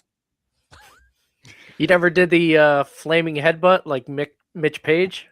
Well, no, see, and that's the thing. So Mitch Page got that from our buddy Roland Hart, who used to do a flaming karate chop, okay? And, you know, and that's what it was, too. You know, Roland passed away, Lenny passed away right about that same time, and it's kind of like a homage to him, too. So I'll never forget him, you know. So every time I fire it up, I think about Roland, you know. Which was a good dude, man. The food stamp champ. He was great. Yeah, I watched a lot of that early IWA Mid-South. He was definitely one of the standouts. And then, you know, and then that's what's crazy to me is like, okay, back when we was doing it, it was so frowned upon. You know, it was like pushed off to the corner. You guys are doing all this crazy stuff, this deathmatch stuff. Today's world. We was way ahead of our time, you know what I'm saying? Is what I want to try to say. Is that, you know, they're getting so much fucking press and publicity out of this, you know, out of the deathmatch game. But we're in good hands, man. We got Slack, you know what I'm saying? We got Dr. Redacted. You know, we got all these fucking deathmatch guys, man, that are fucking good and understand it. You know, I'm from the era where Brain Damage. Yep. You know, JC Bailey, you know, that was a young kid that I watched grow up, you know what I'm saying? So it was like, you know, I helped mold JC Bailey, you know, and, you know, we lost a lot of good people, man, in the deathmatch community, you know, but it's like, so what I'm trying to say, when we was doing it, it wasn't shit, but today they're doing it, it's the shit. Saying. Yeah. Is it amazing to you that some of these guys in Big Japan are still doing it, like the Itos, or you mentioned Kobayashi? Yeah. And there's Kobayashi's the champion again. It's like 25 years of him doing this. It's amazing. Oh yeah. Well, you know, some people come and some people stay. You know, it's like me staying with JCW. Kobayashi stayed with Big Japan. You know. But you know It's crazy to me how far it's came and how much it's getting viewed. You know, back then they, you know, in Kentucky, our commission they wouldn't let you do death matches, and that was part from Ian Rotten. You know what I'm saying? Going and cussing the guy out, and then we're still doing. He's like, "Fuck you, we're still going to do it. What are you going to do?" You know. But like I said today with GCW with Brett, with fucking ICW, you know, these guys are showing Danny Demento and D'Amato, and you know, they are in the mainstream. You know, they got a good fan base, and people are watching deathmatch wrestling nowadays. I gotta ask, Tony, your buddies, Violent J is like your boy, right? Yes, 100%. One of my best friends. I love Violent J, and I love ICP. Right. My shock when I saw Violent J without the paint on doing cooking videos on Instagram with his new girlfriend, it fucked me up, dude. Because I was like, I fucking know that voice. I know that voice. And, right. There's no fucking shot that he's doing this. You know, listen, here's the thing. It helps her get some views, you know what I'm saying? It helps Sarah get some views, and I get it, you know. And, you know, hey, to each their own, man. You know, if he enjoys doing it, let him do it. You know what I'm saying? He's getting fed every fucking night with this crazy ass fucking snacks. You know? Fuck, I'm jealous. He ain't sharing? Fuck no, I'm in Louisville. Uber Eats ain't gonna drive down here from Detroit. Tell them to bring that shit to the fucking You're right. show instead of fucking nasty pizza. Yeah. Right. No, here's the thing. I order me something to eat now. I'm fucking slick. See, and everybody's like, "Where'd you get that at?" Fucking ordered it, motherfucker. You know. You got a favorite flavor of Faygo? Yeah, I like rock and rye because it reminds me of almost like a big rib. I know it's not big rib. I just like and I like grape. I like them too. You know. What about you? Oh boy, no, I haven't. We don't have Faygo on the East Coast. Yeah, we don't. What? We don't have it here, man. No, I don't got Faygo. I can't go down to the shop right. What's your cheap pop there? What's your cheap pop or soda? Oh, Jesus Christ. I don't even know. The CVS. Do y'all got like BK? Remember like how Kroger's would sell BK? No, we got like whatever. We got like the ShopRite brand of soda. Okay. Great Doesn't value. CVS sell like Gold Emblem Cola or some shit? Yeah. Yeah, but that's the same as Faygo, you know what I'm saying? And that's how they got started, you know, just a cheap ass fucking drink, you know, and it just made them big. You know what's crazy is that fucking is Faygo, the owners, you know, now they endorse ICP, you know, they like ICP now, you know, they'd be inviting them to the pop-ups and all that. You know, like I said, times has changed. Because before, they didn't give a fuck. They bought 3 semis full of Faygos. They was like, we don't give a fuck. Fuck you, you know? But nowadays, there's like, yeah, come on down. Come hang out, you know? Yeah, that's a change in the corporate office. It's somebody who's actually an ICP fan who grew up on Faygo said, why aren't we doing a deal with these guys? Right. It makes sense. They should have did that shit years ago. But I guess their dads and all that shit, you know, the older guys, they was like, fuck them motherfuckers. Let them keep buying the 3 fucking semis full of pallets full of fucking Faygo. But that's the thing, man. Like ICP, like it's the unity, it's the music, it's the wrestling, but it's still a business, man. Like these guys got to make money to keep it rolling, right? So you would figure Faygo should have jumped on that shit from the beginning. Mm-hmm. I think that would have helped them a lot more. I think, you know, I would say, but fuck, who knows? 100%. Could you imagine 20 years ago if you saw Violent J and Shaggy doing commercials for Faygo on TV? That would have been nuts. That would have been nuts. But I mean, I think like the older guys, they didn't give a fuck. You know what I'm saying? Because they were still buying the fucking Faygos anyway and still throwing it out. Yeah, that's the problem. Yep. You know, it's work. They was working against them, not with them. Yeah. Yep. You know. You ever take one of them 2-liter bottles of Faygo to the face? Oh yeah. It ain't fun. Matter of fact, I don't. Wacko the Kid is another rapper, and I forgot where the fuck we was, but I'm off to the side watching ICP set, and he's up in the balcony with a couple of his buddies and shit. And, the lights cut out when they come back on. I just see this fucking rocket fucking Faygo coming up here, and it popped him so fucking hard. I've watched motherfuckers get knocked out. You know what I'm saying? Yeah, with fucking Faygo. Fly. Yes. At the gathering this year, we had a Faygo launching contest, which was dope. You know, so it's fucking brilliant. It's so fucking brilliant. I don't know, man. It sounds like a waste of Faygo to me. I'd be drinking that shit instead of launching it. Yeah. Well, you got so many. You got so many of them. You got one to drink too, and you got one to shoot. You know, it's all diet Faygo too. Nobody wants that fucking nasty diet Faygo. No. But you know, the reason why they went to that diet because it's easier to clean up. You know, after the concerts. Yeah, and let's be honest, some of them juggalettes. So it ain't as sticky too. You know. Yeah, but some of them juggalettes could use a diet Faygo every now and again. To the face. Yeah, to the face. See, I didn't go that far. Tony. Come on. Yeah, I'm joking, man. Come on, we are just cutting up, right?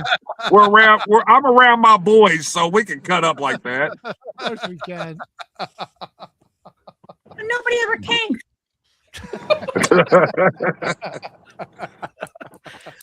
Tony. Yes. Not you. Damn it. 35 minutes it took for that. Yeah, really. Too Tough Tony. I mean, what's next now? You're suspended, but now we got a vacant championship. Matt Cross is a piece of shit. Yeah. Ken Cardona. Anderson is a piece of shit. James Storm is he's lurking. Kerry Yeah, he is lurking. problem. Like, No, Kerry Mr. Morton's a piece of JCW, shit. Kerry Morton. Yeah. Fuck.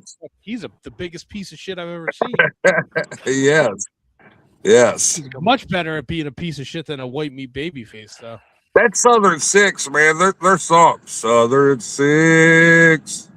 Southern Six. It sticks I to like- your fucking head, man. Not as much as Stephen Flow's song. Yeah, you're right. Yeah. The other day I caught myself singing Stephen Flow. Stephen Flow You know, fucking Pearl rocks. Jam, man. Come on. Hey, let me ask you: did he really get hurt in that six-way? Who? Stephen Flow? Yeah, they said he hurt his knee in the six-way. They were helping him off. I hope he's not hurt. That kid's so good, didn't he? All right, he's not hurt. I hope not. I I was mean, worried for Stephen Flow.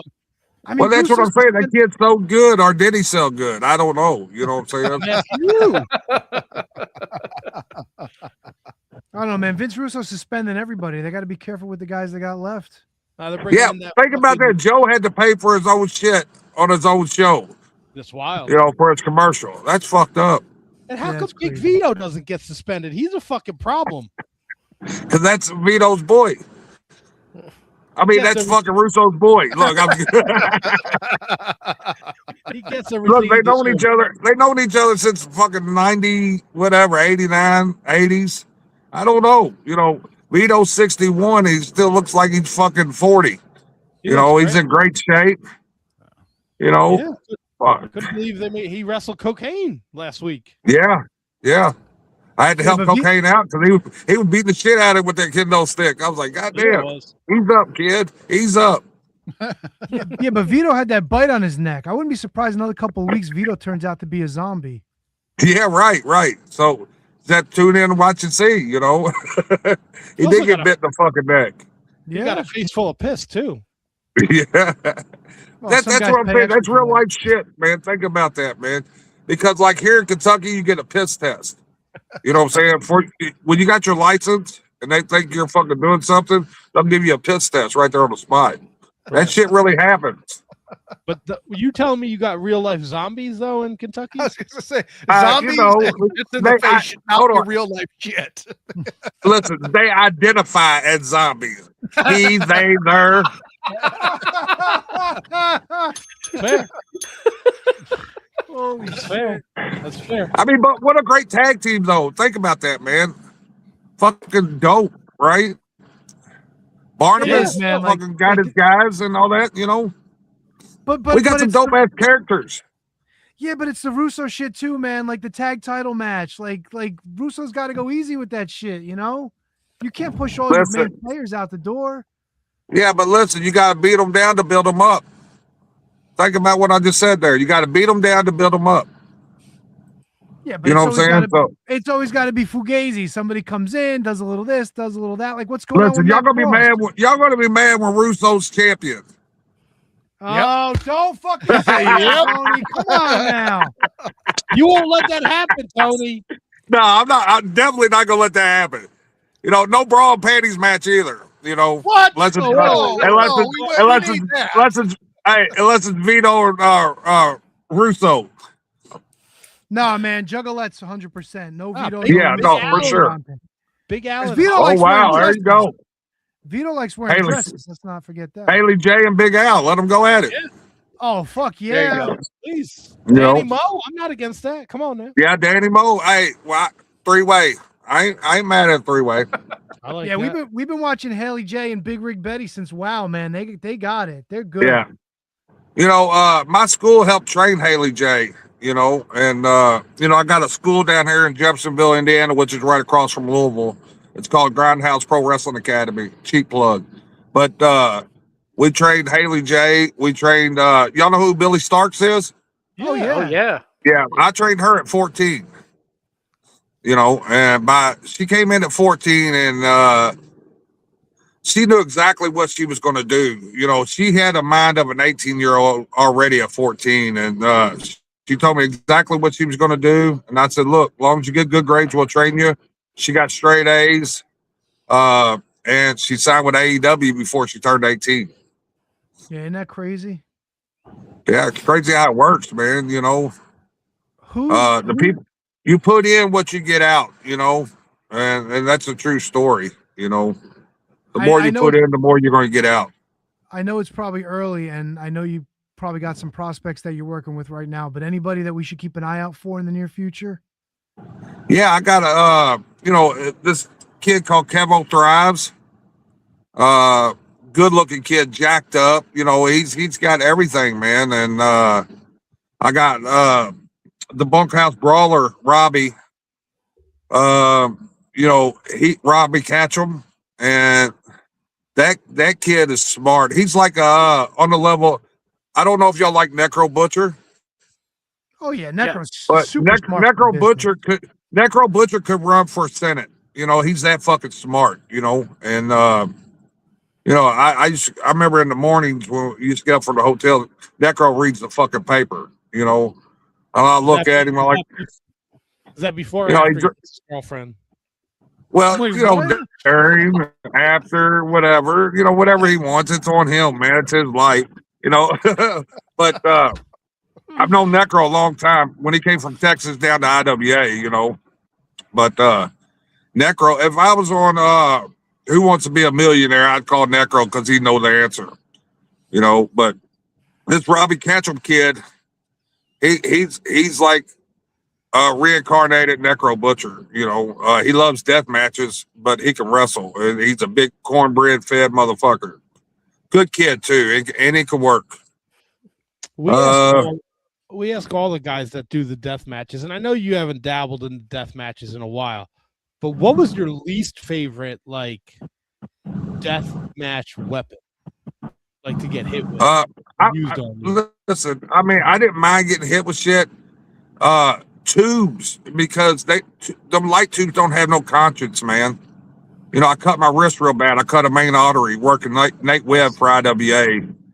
And when I looked down, my fucking hand was like a faucet. It was just pouring. And I did another 10 minutes because I remember watching Sabu and Terry Funk when he ripped his bicep open and he just taped it up.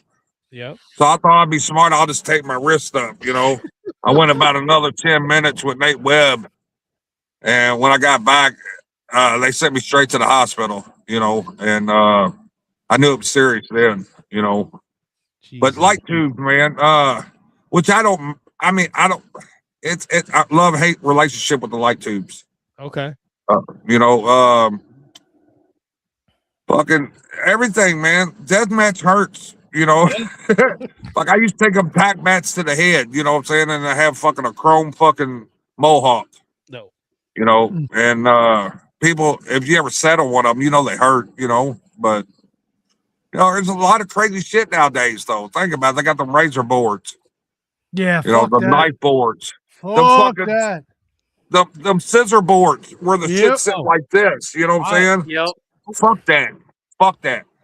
What's going to be next? The 9mm on the pole match. You know what I'm saying? Loser gets shot in the leg. You know what I'm saying? It's I don't know, man. How did Ian Rotten never do that? Loser gets shot. I'm amazed. It was probably one of his fucking thought up plans too, really. Look, I'm going to give both of you a bullet. Whoever gets the gun first gets to shoot the other guy in the leg. I can't believe somebody would talk him out of that if he actually thought of it, though. Wow, who knows, man? Fuck. That's a name that you don't hear very often anymore. Is Ian Rotten? No, probably good reason. Yeah, definitely. Yeah. Well, he fucked a lot of people, and we all know that. I used to rent him my building, but I was smarter than the average bear because I'd make him pay me before he ran. If he didn't pay me, I wouldn't let him run, Yep. So smart. That's because I worked for him and he bounced a check on me one time. He wound up paying me, but he did bounce a check. I bounced him from here to Indiana.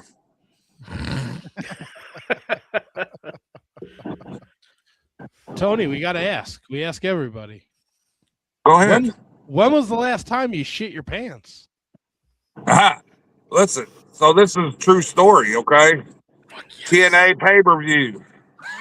It was yes. TNA pay-per-view. And Kid Cash, I draped him over the top rope and went for that front flip leg drop. He moves out of the way. As soon as I hit, I shard all over myself, all right? I'm talking about just the wettest, like, fart, like fucking shit, you know, and I'm wearing white shorts, okay? Oh, and no. So he gets tagged in. We run through a spot, and then I got him for the Tony driver, which I got him behind my back, and his face is right in my ass, right? And I hit him with the Tony driver, 1, 2, and then I guess Glenn Gilberti fucking breaks it up or whatever. And I can't remember if that's when Monty Brown made his return and gave me a powerbomb onto the ladder. But anyway, we get to the back, and he comes up to me and goes, "Man, that was a great match, but fucking your ass smelled like shit." I said, "Yeah, because I shit on myself." You know, he was like, "What?" I was like, "Yeah, I did that front," and there was no stopping that. You know what I'm saying? As soon as I hit, that shit just pushed out. I couldn't fucking clench my butt cheeks or nothing to stop it, but it just came on out. You know, the good thing it didn't show up on TV and didn't show up on my white pants. So you know, I got lucky, but I did on TNA, fucking on their pay-per-view. Go ahead and ask me about my shit story. I tell everybody, I don't care. My old lady's like, "You're fucked up." I was like, "What happened?" You know what I'm saying? What the fuck? Man, that might be top 5 shit story on our show. Yeah. Yeah. We've had some good ones. We've had some good ones, Tony. Right. It's a shitty story, but I had to tell it. So let me ask you in follow-up, Tony. When you're All right. shitting at home, do you leave the door open or do you shit with the door closed? Well, my family wants me to shut the door, right? Because it fucking stinks, I guess. But when I'm at home, I usually like leaving it open so I can smile at them when they're walking by. Oh my God! With them home? Nah, they bust my balls, Tony, because when I'm home alone, I'll shit with the door open. Yeah, I shit with the door open too. I mean, there ain't nothing wrong with that, man. Only if you just don't get butthole naked before you take your shit. No, Then there's a problem. Yeah, I know a agree few of with my that. buddies who got to get butthole naked to take a shit. Don't ask me how I know, but I just know. What if you just got to take your shirt off? Well, I mean, I guess no. See, summertime you don't wear no shirt. You know, you pull your pants. I guess you'd be half naked. You know. Why? Who is that? Do you take your shirt off when you shit, handsome Kevin? No, that's going back to a story you told, Double T. I thought that was a Seinfeld reference. I like would George take Costanza my shirt off to take a shit. I think there was some. I forget. Either way, I got to ask there two questions for you. Too Tough Tony. Yeah, go ahead. How fucking tall are you? I'm about 5'11", almost 6 foot. It all Not depends when I'm wearing built, these boots or not. Not build. How actual tall are you, Too Tough Tony? 5'11". I don't believe that for a second. Oh, see, Well, Handsome Kevin's got listen. Put your money where your mouth is, and let's measure the tape. All right. Now he'll put other things where his mouth is. Money's not one of them. I like my money. Yeah. No, seriously, I'm 5'11". Is it just the fucking shorts that make you look short? Yes. Yeah. Well, it might be the shorts and probably my. I don't know, but I am 5'11". Okay, because you in the ring with Cardona. Cardona was looking like El Gigante. And he's not. Yeah, he's but not let me tell you the reason why that is. Because that motherfucker, it probably had 0 fat on him and fucking cut up. You know what I'm saying? Yeah. You know, so it's the vertical versus the horizontal situation. yeah, right. Fat wideness and then skinny tall. Okay. You know. Okay, yeah. I can buy that part. Listen, the dumpiness might make me look a little bit shorter. I don't know. I hear you. I mean, right, when you're built like a bowling pin, you know, I mean, what can you do? A pin or a ball? Same difference. Well, just for context, Tony, Handsome Kevin's about 5'3", and Alex in the chat, he says, coming from the Hobbit of the Shining Wizards, that's Rich confronting Tony about his height. You know what? I agree with Al. Well, that's because he thinks he's taller than you. I'm trying. Listen, I used to travel with the midget. Whoa, motherfucker. We do a show. Yeah, listen, I did, true story. I used to travel with the midgets, and I used to own 2 midgets. So don't fuck around. Hold on. How do you own a midget? Well, I had to get rid of them because they had a leash law in Kentucky, motherfucker. Yeah, but how did you? Well, I owned them because the motherfuckers wouldn't leave my house. I had to take care of the motherfuckers. T.O. and fucking Short Dog, but how did you capture them? Well, actually, I left the door open and they was hungry. Doggy door? He dropped some the doggy door. No, fucking, them midgets are rowdy, bro. They used to get drunk and I didn't even want them motherfuckers around me anymore, man. They was like ankle biters. They got short tempers. They got short tempers, bro. Yeah, I went to a midget wrestling show like 2 years ago. It was the best show I ever went to. Where's that at? It was in New Jersey. Okay, what company? Oh God, I don't fucking know, man. It was just like an old school wrestling match. There were 4 wrestlers and they had like 4 matches, 2 singles, a tag team, and then a battle royal. And then the midget referee woman ended up leaving as the champion. Okay, yeah. Was she a little fat, dumpy little midget? Yes. Yeah. I think I had them at my building, man. I forgot what the guy's name was. But I think they're out like Florida or something. They had Livid the Clown was the referee.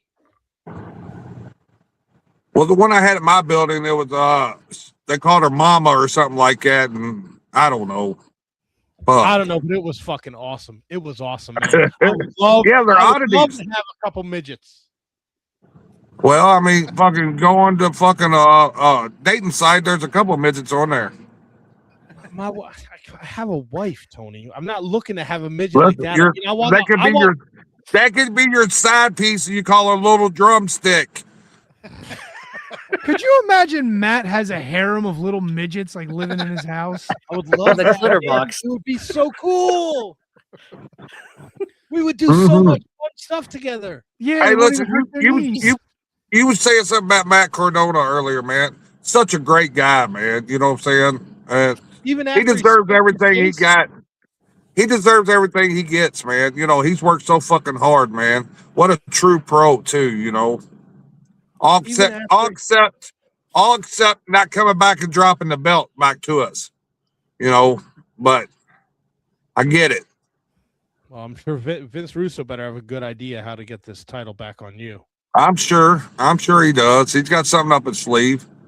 I don't like this Matt Cross either. Matt Cross is a real fucking scumbag. Mm-hmm. Send him back to Lucha Underground if they were still here. Maybe you could get rid of him like you got rid of your midgets. Well, I sold my midgets. How much do you get for I got half price. There you go. Oh, there we go. You walked right into it, HK. I set it up. Tony, this has been awesome. So what's up, guys? What y'all got cracking? Hold on. I can't hear shit. Hold on. Uh-oh. What happened? What'd you do? Okay. That's better. I can hear you now. What, you couldn't hear us for the last 40 minutes? Well, I mean, you know what happens, bro. Now, I heard you talk about the fucking midgets, how I live with midgets. I sold them little fuckers. They was half price. That joke was half as good this time. Tony, this has been awesome. This has been awesome. Your social media has been going across the bottom of the screen.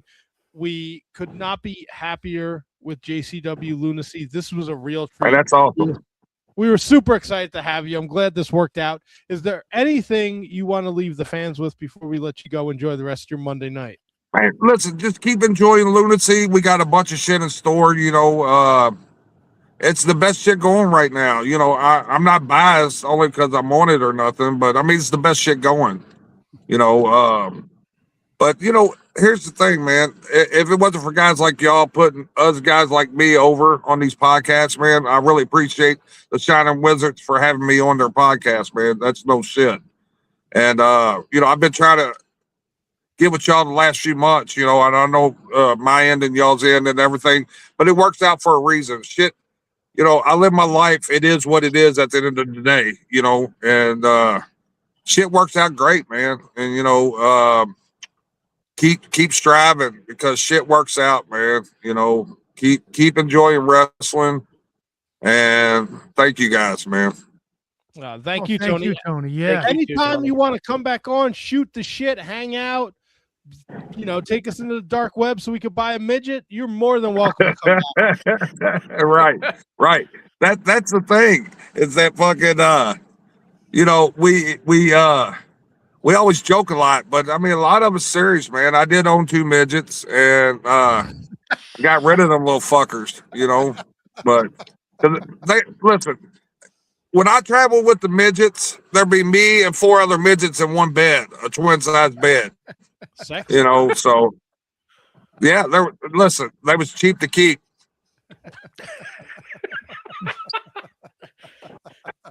All right, brothers. Listen, I appreciate everything, man. No, y'all are awesome, man, and I appreciate y'all giving me the opportunity to come in and bullshit. Anytime y'all want to have me back, man, just let me know. I'm there. Definitely. Beautiful. Definitely. We're going to take you up on that, Tony. Maybe next Peace time we out, see bro. you'll have that JCW title back, brother. Hey, listen, I want it back, man. I want that new one. Did you see the new belt? Yeah. That new belt's fucking dope too. We got to get it around your waist, man. I got to go find Matt and get my old belt back so I can put it down in my man cave. And I need to take both of them belts back. Fuck yeah. Get him, Tony. All right, brothers. I know y'all got other shit to do than besides bullshit with the little old dude from Louisville, Kentucky, who's only 5'3", motherfucker. And a half. Yeah, no, listen. What do you got your kids' boots on? How tall are you? Stand up. Tall Stand enough up. to fuck. Oh, you are standing, ain't you? You're short. All right, Tony, have a fellas. Y'all great have a night, good one. brother. I appreciate y'all, man. Y'all Have a good too. one, Much Tony. love. Tony. Peace Thank you. out. Woo woo. Fucking Too Tough Tony ruled. Yeah, that was an awesome interview. That was fucking great. I want You want to buy a midget, don't you? I've always wanted to buy a midget. Wait. You've had a dream. I have a dream that Dude, one day I will own a midget. Like 15 years ago, I was like, I want to start a midget farm. A farm. You're gonna breed them. Just a ton of them. I think they're so cool. Wow. You're going to breed, you're going to have a midget farm. I mean, that was like 15, 20 years ago before I started this wonderful life with my beautiful wife. It's not a fucking cash crop. Why is it always got to be about the money? You were in your mid-20s when you wanted to start a fucking breeding ground for midgets? Oh my God, yeah. And who's the stud bull? You? Of course. No, I ain't. No. I think he found the stud sitting right below him. Oh, yeah. Man. Bro, I can't believe the balls on you asking him how tall he is. Oh, you look short. You're a little plump there. I told you I was gonna fucking ask last week. You think I was bullshitting? I was kind of hoping you were. And No. Double P, you told the story about taking your shirt off when you take a shit. No, you were I don't younger. take my shirt. You When when I you was were like younger. a kid. Yeah, you told that story. Yeah. When I was like 8, not when I'm like 43. Yeah, long Yeah, when before he you're- was thinking about breeding midgets. Yeah. Let me take my shirt off here. Take a It's shit. funny how your What worldview a- changes when your nipples are warm while you're shitting. When I was a kid, I was afraid of shitting on the back of my shirt. At some point, I got over it. And so you don't know when. I don't. When he stopped shitting on the back of his shirt. Shout out to the Wizard Street team, SJ. She set up that Too Tough Tony interview. So thank you, SJ. SJ's the best. And the street team, fucking SJ bombarded me last night with fucking text messages. Was she about- telling you where you could buy midgets? No, I wish. The street team's on fire, bro. I Put was 'em out. doing the if you go on our Patreon, we have a free tier now, and we have a Wizards Weekly that's going to get sent out every Sunday night / Monday morning. So I was working on the Wizards Weekly, and it just keeps you updated on our guests, what's coming from the vault, what's coming on the show, what Patreon shows are coming, and you'll be the first to hear it. If we book a guest, the first place you hear it will be on the weekly Wizards newsletter, which is available for free through our Patreon, patreon.com/Wizards Podcast. So as I'm working on that last night, SJ is just sending me, we got another date. We got another date. We got another date. The street team is in fucking full effect. Lisa's going to be at TNA Genesis this Saturday night. SJ is going to be at WPW Cold Out 4 Thursday, January 22nd. Lisa back at AEW Collision Saturday, January 24th. SJ will also be at Wrestling for a Cause Saturday, January 24th. Lisa will be at Dynamite Wednesday, January 28th. SJ will be at WPW WSO Brawl in the Hall on February 4th. And SJ will be at AEW Dynamite Collision Wednesday, April 1st. So the street team is out and about, crushing it. And SJ made these cool bracelets that should be given out, as well as stickers and Shining Wizards merch. So if you see SJ or Lisa at any of these shows, they're representing the street team, and they got shit for you for free. Yeah, and Tony, SJ says not in the Burt. Not in the Burt this time. Oh, boo. Can't always be in the Burt. Put it in the Burt. In the Burt. Put it in the Burt. Put it in the Burt. Do it in the Burt.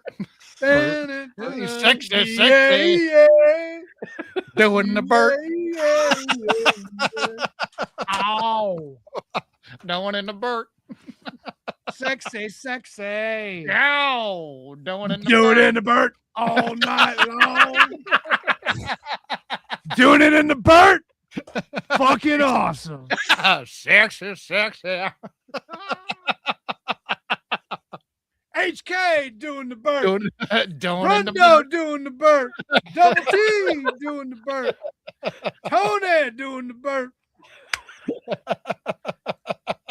Double T likes when I sing. I do like when you sing. Singing in the I like Burt. to sing about the moon and the June and the spring. I fucking love that cartoon. Me too. That's the new one of the new South Park emotes on Fortnite. We have been we've been slacking on something. I don't know if you guys saw the private chat. Oh no, is that why that's in there? I just put it in there because it just dawned upon me.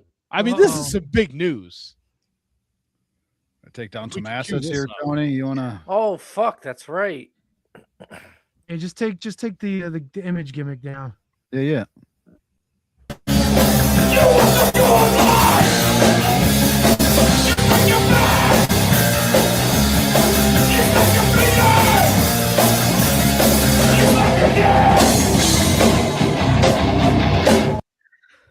Duh.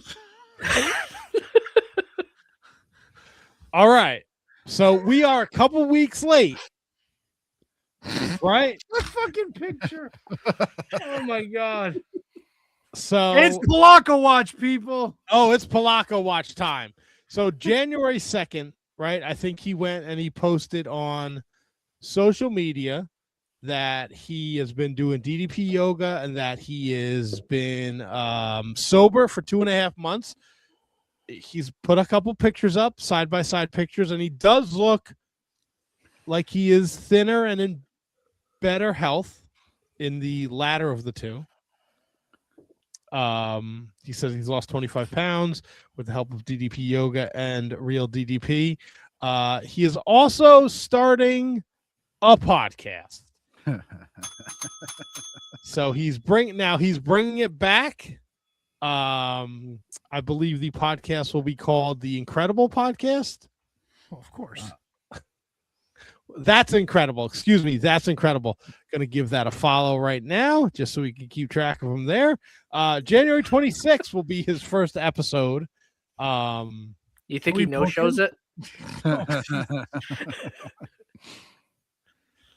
He's got a co-host, Jay Fox. So, well, I guess we'll see. We'll see. I mean, he used to have a show on our network, right? What was it? Wrestling 101? Yes. We were the exclusive audio home of the Wrestling 101 with Just Incredible. Now, I do have to ask, HK. Yeah. No, I got it. Because to be fair, HK has always been true to what he says in terms of like he believes people deserve a second chance. 100%. How can Just Incredible get back in you? Let's pretend you're never gonna see the underwear in the book that you ordered. Yeah. Let's pretend. All right, I'm with you. You never say never. We've learned anything in the world of wrestling, but let's just how does PJ get in your good grade? Like, does he, if he stays clean for a year, do you give him a little? Do you maybe go attaboy? Oh, so I 100% hope for him that he gets himself right. Like 100% for him. I hope that he is sober. I hope that he is making all the right moves and doing the right things to get himself better. I really hope that's a true thing. He's burned through so much goodwill for so many different people within the rest of it, just because he's fucking ripped people off. Yep. Right. It's just ripped people off. So I know I was hoping when we did that Maven interview, he would at least say like, yeah, you know what? I fucked people over. I just wanted a little bit of accountability to that, which he still has not shown, which is disappointing because that is true of so many people that have addiction and fight addiction is the accountability aspect of it. But like for him, I really, really hope that he's doing and making all the right moves. Side note, if I could do this for one guy who I love very much, he's been one of my best friends for 34 years, almost 35 years, and that's my guy Duke of the Duke and Rogue show. 5 years sober today. 5 years. So I truly hope for Just Incredible that this is the start to his 5 years, 100%. But yeah, that's a little bit of accountability on fucking people over go a long way with me. All right. Yeah, so we would such a busy start to the new year that we forgot to bring up our Polanco watch. So we're gonna keep an eye on that. Me just like the Vince Russo thing for me, I may check out his first podcast on January 26th. It is a Monday though. I might be busy that day. I'm gonna like I'm that. with you, HK. Look, I hope he can get his shit together, and maybe down the road he comes out. He says, "Look, I was not in a great place, and I duped a lot of people out of money, and it was a gross injustice on my end, and it's just part of my addiction. And I will start by trying to make amends by apologizing, and that's really all you're asking for, right?" 100%. Yeah, 100%. I mean, that money's burned through. We're talking fucking 3 years ago, 4 years ago now. So, I mean, it's just, but I'm like, I know that I'm not the only one. I know 100% I'm not the only one. So not on an island. And there are people out there that didn't have the fucking money to give him that he fucked over. Like there's so many layers to it that just kind of bother me. But again, I hope that he's doing all the right things. And this was not planned, but we can take down Mr. Polanco here because I do want to switch over to another professional wrestler who is in the spotlight for possibly taking advantage of fans. Ric Flair released today. Oh yeah. Oh no, I wouldn't want anyone to have a bad experience as they keep pouring in. So to make things right, I am more than happy to reimburse the person that seems to be unhappy with their cameo. Please reach out to my law firm in Boston, Hartman Law. I apologize for not addressing this sooner. This is in reference to, and I think we brought this up a couple weeks ago. She's refunding Barf. Barf the motherfucker. Barf and the dude that was getting married that he told to stay single. You motherfucker. And he's going to stay a girlfriend. Stay a girlfriend. Stay a girlfriend, Barf. And I think we're down to $500 for a Ric Flair cameo now. Oh, cut rate. Ric Flair cameo. Let's see what they're going for right now. Tree fitted. Maybe. No, there's still 500 bones. Jesus. He's got 450 reviews, and it's 4.82 stars. Yeah, because lately he's fallen off. Oh, yeah, I'm this sure is at one long. point Ric Flair getting a cameo from Ric Flair was probably amazing. Yeah. You can like post the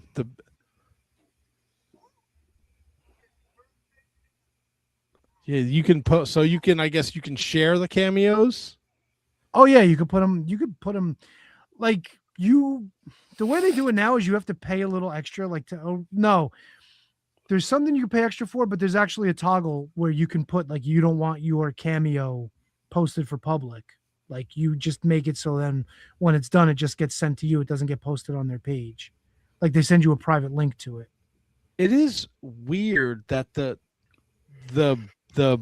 wedding one was posted in April. Like this review has been up on this Cameo site since April. It took that long for it to come to light. I don't know, but I'm a sucker for putting, just random things in the intro, like, the guys from Africa dancing and, there's a bunch of people who are offering cameos for $1. A lot of people offering cameos for $1, $2. All right. I All right. think, What are we like, looking at? Are we looking at athletes? Let's see. What kind of wrestlers? Oh, I don't know about wrestlers, but Let's see. We can do filter. Yeah, filter price There's- low to high. Tony, whoever you pick, I trust you 100%. Tony Rica. It looks like he was on Velocity, $3. Peter Colombai from the Houston Texans is only $3. Sammy Evans is $3. The Masked Goat is $5. There's actually I don't know if that's a professional wrestler. Hey, Tony Rica, WWE superstar and Hall of Fame pro wrestler, is now only $3. Yeah, Donovan Dijak's only $9. Oh my God, dude, this is amazing. Aiden English, $10. There was one almost Andy Reid. He looked just like Andy Reid from the fucking Chiefs. Tito Santana's fucking $4.99. No, come on. Yeah, dude. Is it really Tito? It's a Tito. It says Tito Santana, former pro wrestler, and it's a picture of him. Oh God, the Thug Shaker guy is on here. Bro. Oh, this is like gold. You could over get here. Barry. It's a guy in a bear mask for $5. Yeah, and I didn't even know that thing that opened up last week's show. I thought that was AI. I didn't realize that was a person you paid for. Oh no, Be a Man Boston. Yeah, he's all over Facebook. He's fucking hilarious. Yeah, I didn't know what the fuck that was. Did you guys know what Be a Man I had Boston was? no I had idea. No idea. Yeah. Tony told his kid what he paid, and I was on the headset for it, and you paid way too fucking much for that nonsense. No, dude, I thought it was funny. I enjoyed it. Oh, it was hilarious. funny, but it wasn't worth what you paid. I think it was. You're out of your balls. Must be Hey, nice. I to do paid that. for it. It's all right. Yeah, you did. Wait, are you sure Tito? Are you sure Tito was $4.99 or that wasn't his fucking rating? No, it's $4.99. Because I'm already in the fives and I didn't see Tito Santana. Just search Tito Santana. Are you Yeah, sure that would he solve was, that. man? I was scoping the cheapos to see what we could get. Yeah. No, he's- Tito Santana's $15, dude. Yeah, it's $4.99 is his fucking review. You fucking dildo. Is it really? Yeah, oh yeah. Let me see. Oh yeah, now it says $15. It always did. No, it didn't. God. Oh my god. Fucking Joe Hendry's $130. The Still Real Jeez. After Party podcast is only $5. I don't know who they are. Jesse Ventura's $100. Oh, fuck him too. Bro, His dumb Britt fucking Baker's head. Britt Baker is $250. Yeah, she's out of her fucking tits. Jeez. I tell you what, Sierra Storm, she's got a couple of her girlfriends in here. She's only $5. Isaac Mizrahi. That name is very familiar. He's a motivational speaker. You can get him for only $5 as well. Bro, there's a lot of $5 hits on here. Holy shit. Christian Archer is a wrestler, and he's got like a knockoff. What was the title that TNA retired? The fucking Legends title? Digital Media? No, it's one of those. It's the one that they had the round system on. Oh yeah. God. Well, he's $5. Holy shit, this is amazing. Rocco Cross, the groom. What the fuck? The Groom Room Show? He's a fucking wannabe. He's $5. This is a awesome. John Cena parody for $29. Now that would be awesome. Fucking awesome. Okay. What do we anything from AEW that you guys want to cover? No. Never. Never ever. I know never for you, Tony. Dynamite I thought was good. But Dynamite was good, yeah. I agree. Yeah, it was good. It was fantastic. The turning the lights out I hate it just as much as I hate the hooded guy. I think their lighting got fucked up because they had the lights out during the Willow segment too. Oh, that pissed me off too. Why do we have to have a fucking celebration every time everyone wins a title? So Monet can go in the cake. Tony, if you don't know what they're talking about here, you missed AEW. Their lights out match. I didn't miss it, but I didn't see it. I don't know, maybe a quarter of the way through, they turned the lights on for the lights out match. Yep. Yeah, they did. What else? The celebration bothered me. Oh, the Don Callis family added Jake something. Yeah. Jake Doyle. And Andrade. Yeah. So there's 72 or 73 people now. Yeah, and Baron Corbin's pushing for some kind of weird motorcycle gang takeover. Yeah. That was his suggestion. Megs with the legs is also $5. Is that a wrestler? I have no idea. She's some chick with red hair. So what I did, Balls from L Word as well too. So when so I watched AEW, but what I also did this morning was I went back and I watched episode number 1 and part of episode number 2 of AEW, just because I'm very Dynamite. Yep, very curious to see where it really fell off for me. Okay. Episode number 1, pretty interesting. Like I enjoyed the episode. Episode number 2, they introduced the Inner Circle. One thing that threw me off was fucking Ortiz. Like he is just standing there chewing on his tongue the entire fucking Inner Circle promo. Go back and watch it. It fucks with you when you're watching it. But watching it today versus watching it back then, there's definitely a huge disconnect. I'm not sure what exactly it is. There's still like not as they needed to sell more, all that other bullshit that I really believe is just across wrestling. But yeah, it was interesting to watch episode. And like I said, number 1, I'll continue on the journey to see where it falls off. It was fun. Oh, so you're going back and watching Dynamites? Yeah, from the beginning. All right. Yeah. I'm interested to see that. Yeah. It's an interesting watch. Kevin Smith and Jason Mewes were front row for the episode number 1. Yeah. Yeah, and they were like, "Hey, where's John Cena?" Oh, and that fucking douche nozzle from the private party hands Mewes a drink, and then he's gone. Like you don't see Mewes the rest of the show in the front row. Very interesting. Yeah, because they said, "Fuck this nonsense." Yep. Interesting. That was when the Young Bucks lost the private party during the tournament, wasn't it? It was. Yep. Well, that was the second. Well, was the second episode is when they lost to him. But yeah, the first episode was when private party came out and. And that was what I was thinking. It's like, man, he's sober. Don't be handing him a drink. Bad dog. Well, maybe it was a working don't drink. Fucking know. Yeah. Hey, did you? Santana did a in the ring thing with Kazarian. So I guess signing their contract.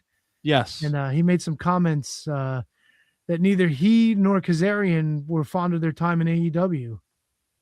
Yes. Yes. In the roundabout way. Yes. Yeah. A little. I don't know. I still remember interviewing those guys, weeks before they made the big announcement as to where they were going, and they were all like, "We're changing the game, and the future is ours, and all this and that." And it still bums me out that things didn't fucking work out for those. Sure. Yeah. Also, though, like people know where they've been, and it's a high profile feud, and they're a week away from going on AMC. So why wouldn't you work that into a promo? Because Arian just did like Chris Van Vliet like 2 weeks ago, and he said like the same thing. Like, I wasn't happy being a fucking job guy. Yeah.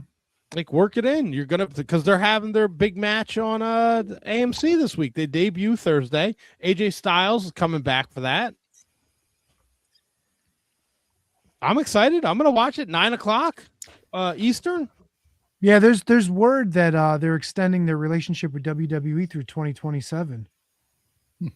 Through 2027. Think about that. 2 more years. Yeah, and then you got that AAA thing going on. Like, I don't know, because I don't really watch Raw and SmackDown like that intently. When I do they announce that AAA stuff is coming up? Because sometimes I'm just stumbling on YouTube and it's like, oh, there's a AAA card coming up tonight at like 8 or 9 o'clock. It's going to be streamed live.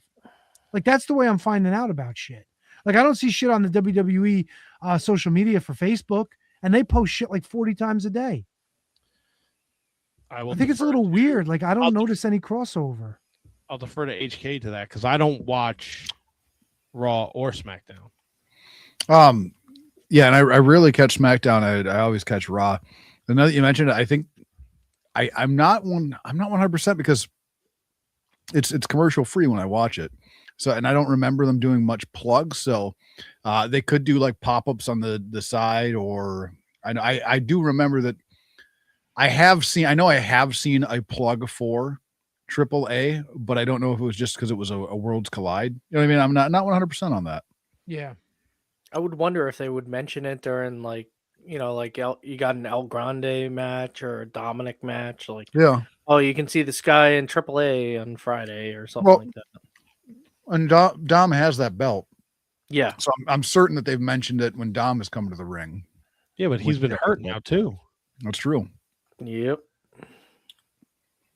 Yeah, like I only will catch like the highlights or the matches that I want to see. So I don't know. I know they unveiled a new AAA logo this weekend. And it's just a AAA logo with the WWE logo at the top, I believe. Yeah, because why not? Look, man, look at this. It's like a double-edged sword, right? It's good and it's bad. Like the WWE's kind of like, I don't know, they're kind of like putting their fingerprints all over everything, and this, you know, like what happens if they fucking sell to the Saudis? Like, do the Saudis get like all this? I don't think that's happening. I just looked it up too. Even the Evolve logo has the WWE logo in it now. Mm-hmm. Yeah, but Evolve was a dead brand up until like 8 months ago or a year ago. Yeah. When they brought back that. Yeah, from what I understand, it should have stayed a dead brand. Didn't Like, you announce an Evolve title match once? Yeah, he did. Timothy Thatcher and yes, I did, and it was Tommaso, or was it Gargano? I think it was Gargano. Yeah, I've called a few matches in my day there, Brundo. Yeah. I appreciate the constant plugging. It always reminds me of where I came from, that I should stay grounded. But yeah, like, do they even talk about Evolve? No, like just on NXT. Oh, great. Because those guys usually they flood into NXT. You know, sometimes the Evolve women's or men's title will be defended because we need more titles. So. Hey, and they're not doing that BFT show with fucking Bully Ray and the Undertaker and his wife anymore, right? That's done. I think there's a second season. Oh God, is there? What's it called? Big fucking deals or something? LFG. Legends of Future Fuckers. Isn't that what that idiot Shiloh Hill won? Mm-hmm. Yeah, dropping fucking teeth on Stax's girlfriend in NXT. He dropped teeth on her? He was like standing over her and he had a tooth fall out right onto her. How did he do that? I have no idea. Season 2 ended in October. But did it air? I guess it aired, right? Yeah. You could watch it all on Yeah, or I could choose not Hulu to. or not. Yeah. He did say you could. He didn't say you should. Wait, it's on Hulu? Yeah. What in the Disney fuck shit is that? It's an A&E thing. Oh my god, ESPN, Hulu, Netflix, stop it. It's the worst, right? Fucking terrible. I guess there is going to be a season 3 as well. Oh, speaking of gonna bees, there's a lawsuit. A lot of people that had ESPN and paid for it and thought they were entitled to it, the streaming service, and they were told, sorry, you got to pay more. They're a little pissy. Oh, wait a second. Like this guy who scanned a QR code and then got sent to a QR code and then got sent to a new QR code and just had to upgrade to pay more money. Like this guy. I don't think there was a QR code claim in the lawsuit, but yes, like that. Somebody should mention that, though. That's going to be an important aspect to this case. But I think the lawsuit is people paid and they didn't get it, and you had to upgrade to get it. I was already paying. Yeah, but remember, I told you guys I paid it, and that was part of the thing. Like, if you already paying for it, you get that. See, that's the way everybody understood that they promoted it. If you subscribe to ESPN, you were getting this shit included with your subscription, which is fucked because it's not true, right? Like, I subscribe to HBO Max, but I do not get HBO through Verizon. That's a separate thing. When I had Comcast, I paid for HBO and I got HBO Max included with it. So it doesn't even necessarily mean that one goes with the other, but they promoted it as if you had ESPN, you've got it, no problem, you're good. Which was what I did, which is what I thought. Somebody bring up the QR code in the court of law, please. In the court of law, please. I mean, why don't you see if you could get on this lawsuit? I'll get on it. Oh, yeah. He probably has to mail something. So yeah. So what'll happen is once they get certification for a class, then they'll send out notices to everybody who may have gotten fucked by that, and then you'll be entitled to your just compensation. Oh, nice. You know they're gonna give you a voucher for like a free month of ESPN. Well, that's nice. That's nice. Listen, it's something. It's better than nothing. Yeah, maybe I'll gift it to PJ. Now that would be the Christian thing to do, you atheist. We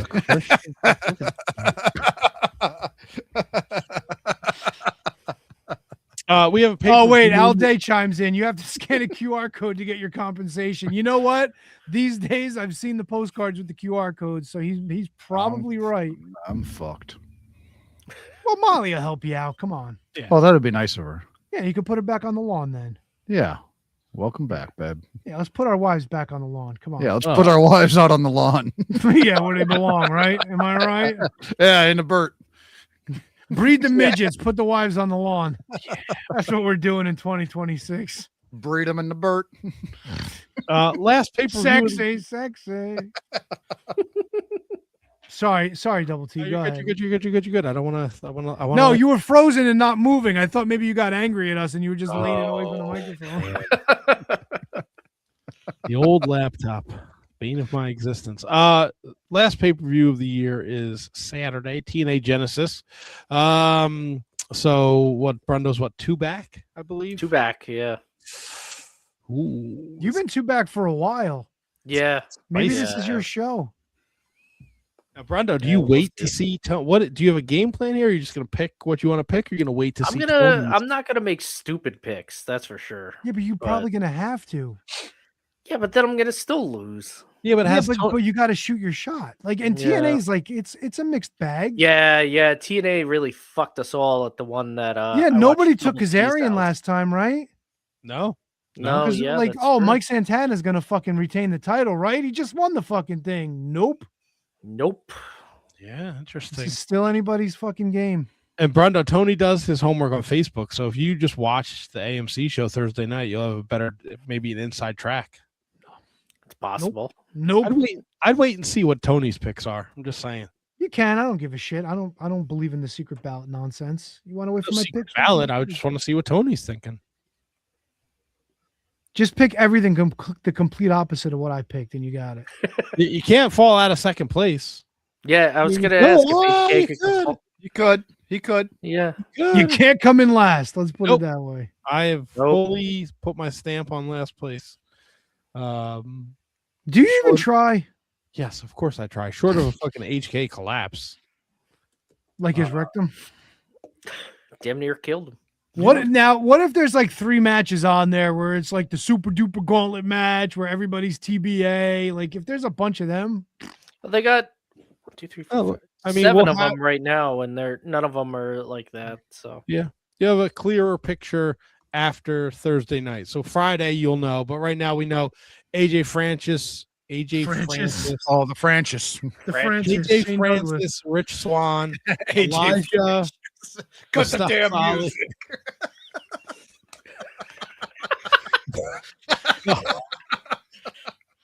Holy shit! The Hardys against the Righteous, Lee Ying Lee against Danny Luna, JDC against Eddie Edwards. Did you say who? Yeah, those are broads, aren't they? Lee Yeah. Ying Lee used to Wait, be. who is- Who? Emily Chu? Zyla Lee, I think. Oh, Zia Yeah. Lee. yeah. What's her name? Lee Chu Lee. Lee Ying bless you. Lee. Lee Ying Lee. She's wrestling Danny Luna. Yeah, I think I know who Danny Luna is too. I don't know. Your fucking knowledge of women's wrestling is like crazy. You might need to. This old battle axe. She's not old. Yeah, she's kind of old. She's 26. That's not. Dude, you sound like Buck now. Take it easy over there. They're getting up there. She's not old at all. Jesus, criminy. I mean, Ying Lee's 37 in a row. Oh, Jesus. Hey, you get back here. Oh shit! All right, so we got that. So we got we're good. I wonder what I'm at the restaurant Saturday night. I might have to watch the pay-per-view. You're not gonna watch the paper. Yeah, Why how'd wouldn't that I work watch out the last pay-per-view? time? Get Handsome K's gimmick. He'll give it to you. Yeah, No, you you can still figure have out, to if you buy can it. figure out if you can figure out. Oh, you have to buy it. That's Yes, this is the like they only have 4 pay-per-views a year. That's right. Yeah, I forgot. Yep. I vote next year we only pick JCW pay-per-views. JCW doesn't do pay-per-views. Exactly. There's a lot of wrestling this week. There are GCW shows this weekend. Great. What? You don't like GCW? No, it's gonna be at the Mecca. No, I think No. they're in Dallas. Oh, the Deca. No, the Gillies in Dallas. Ooh, Gillies. Gillies. They're in Dallas on Friday, Saturday they're in Dallas, and Sunday they're in Wichita, Kansas at the Wave. Whoa, the wave, gnarly, brah. Shaka, brah. Oh, Commander's gonna be at a show in New York City. Nah, who gives a fuck? Great. Oh, Matt Tremont against what's that say? Brick Savage? Oh, Brick Savage. Yeah, Brick and AJ franchise. And the Grixter. Ooh, Atticus Cougar. Atticus. Colder. Let me tell you something, Coog. Oh, I'll be home for this on Sunday. I like watching GCW and I like live tweeting it. My son watches workout videos all course the he time, does. and there's a couple of guys he follows. One of them is Rick Boogs. Rick Boogs Dude, has a I saw a picture of him today. He's fucking enormous. yes, he is, and he's fucking hysterical. He's so annoyingly hysterical on his YouTube channel. He's huge. And he's talked about like his incident at WrestleMania, and I showed my kid the footage. He's like, "Oh, poor guy." What's the WrestleMania incident? When he was trying to like fucking put both Usos on his shoulders, and he blew his quad. Oh God, When he was teaming with fucking Collarbone. I don't Shinsuke. remember that at all. Well, blink and you miss it. It wasn't very long. It's a perfect segue into homework. What, blink it if you miss it? I don't remember SummerSlam 2017 at all. Yeah. So who chose No, this me homework? neither. Was this a Brundo vehicle? Nope. No. Oh, it was an HK vehicle. HK. What was the thoughts behind choosing this gem? Yeah, this Jim, boy, oh boy. So I by and large don't have many like fond memories of this time period from WWE. I've always liked Enzo. I like him on the stick. I really didn't think he was bad in the ring. Like he was a very entertaining worker to me. So seeing him involved, seeing him in the Shark Tank, and then having Cass and Show. I thought, this will be fun. One thing that I did not remember correctly about this match is I could have swore he had the stick the entire time. And that was kind of what made me tip it that way, was like, yeah, I'm going to go with this, because I could have swore he had the stick while he was in the cage. It was homework. It was homework.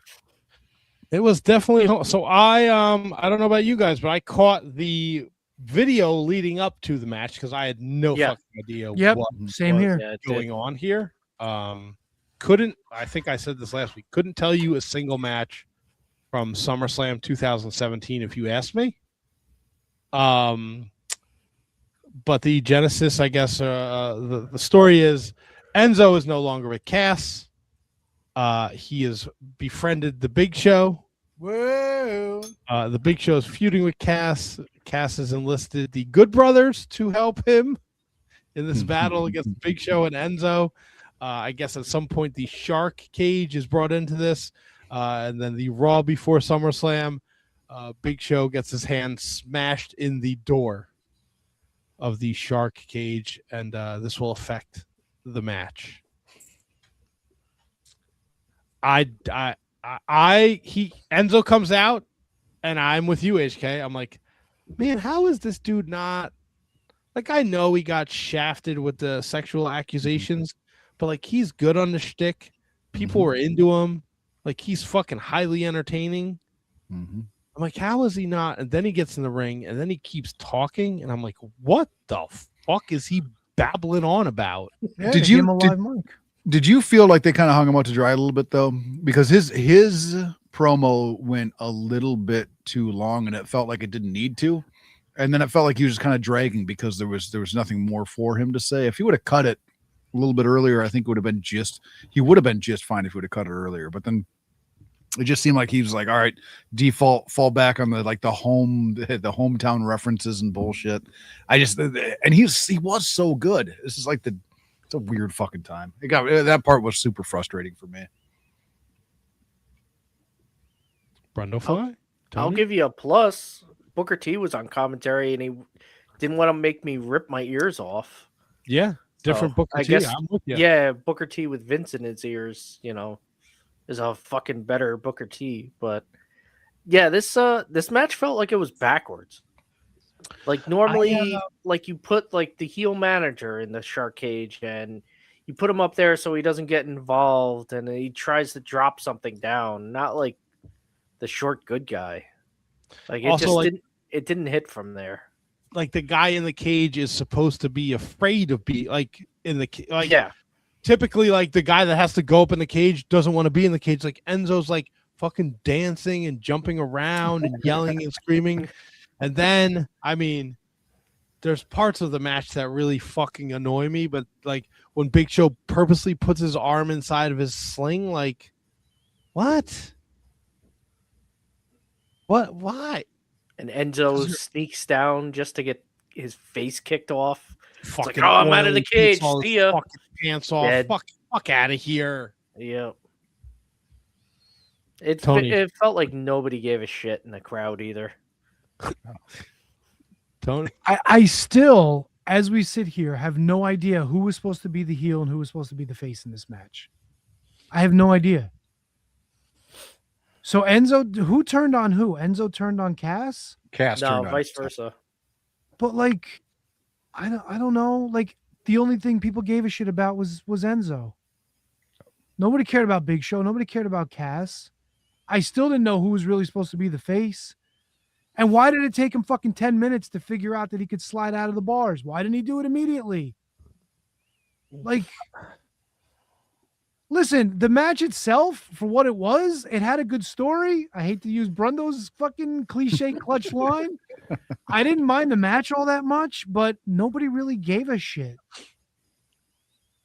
And all they cared about was what Enzo was doing. And it didn't make sense that Enzo was in the cage.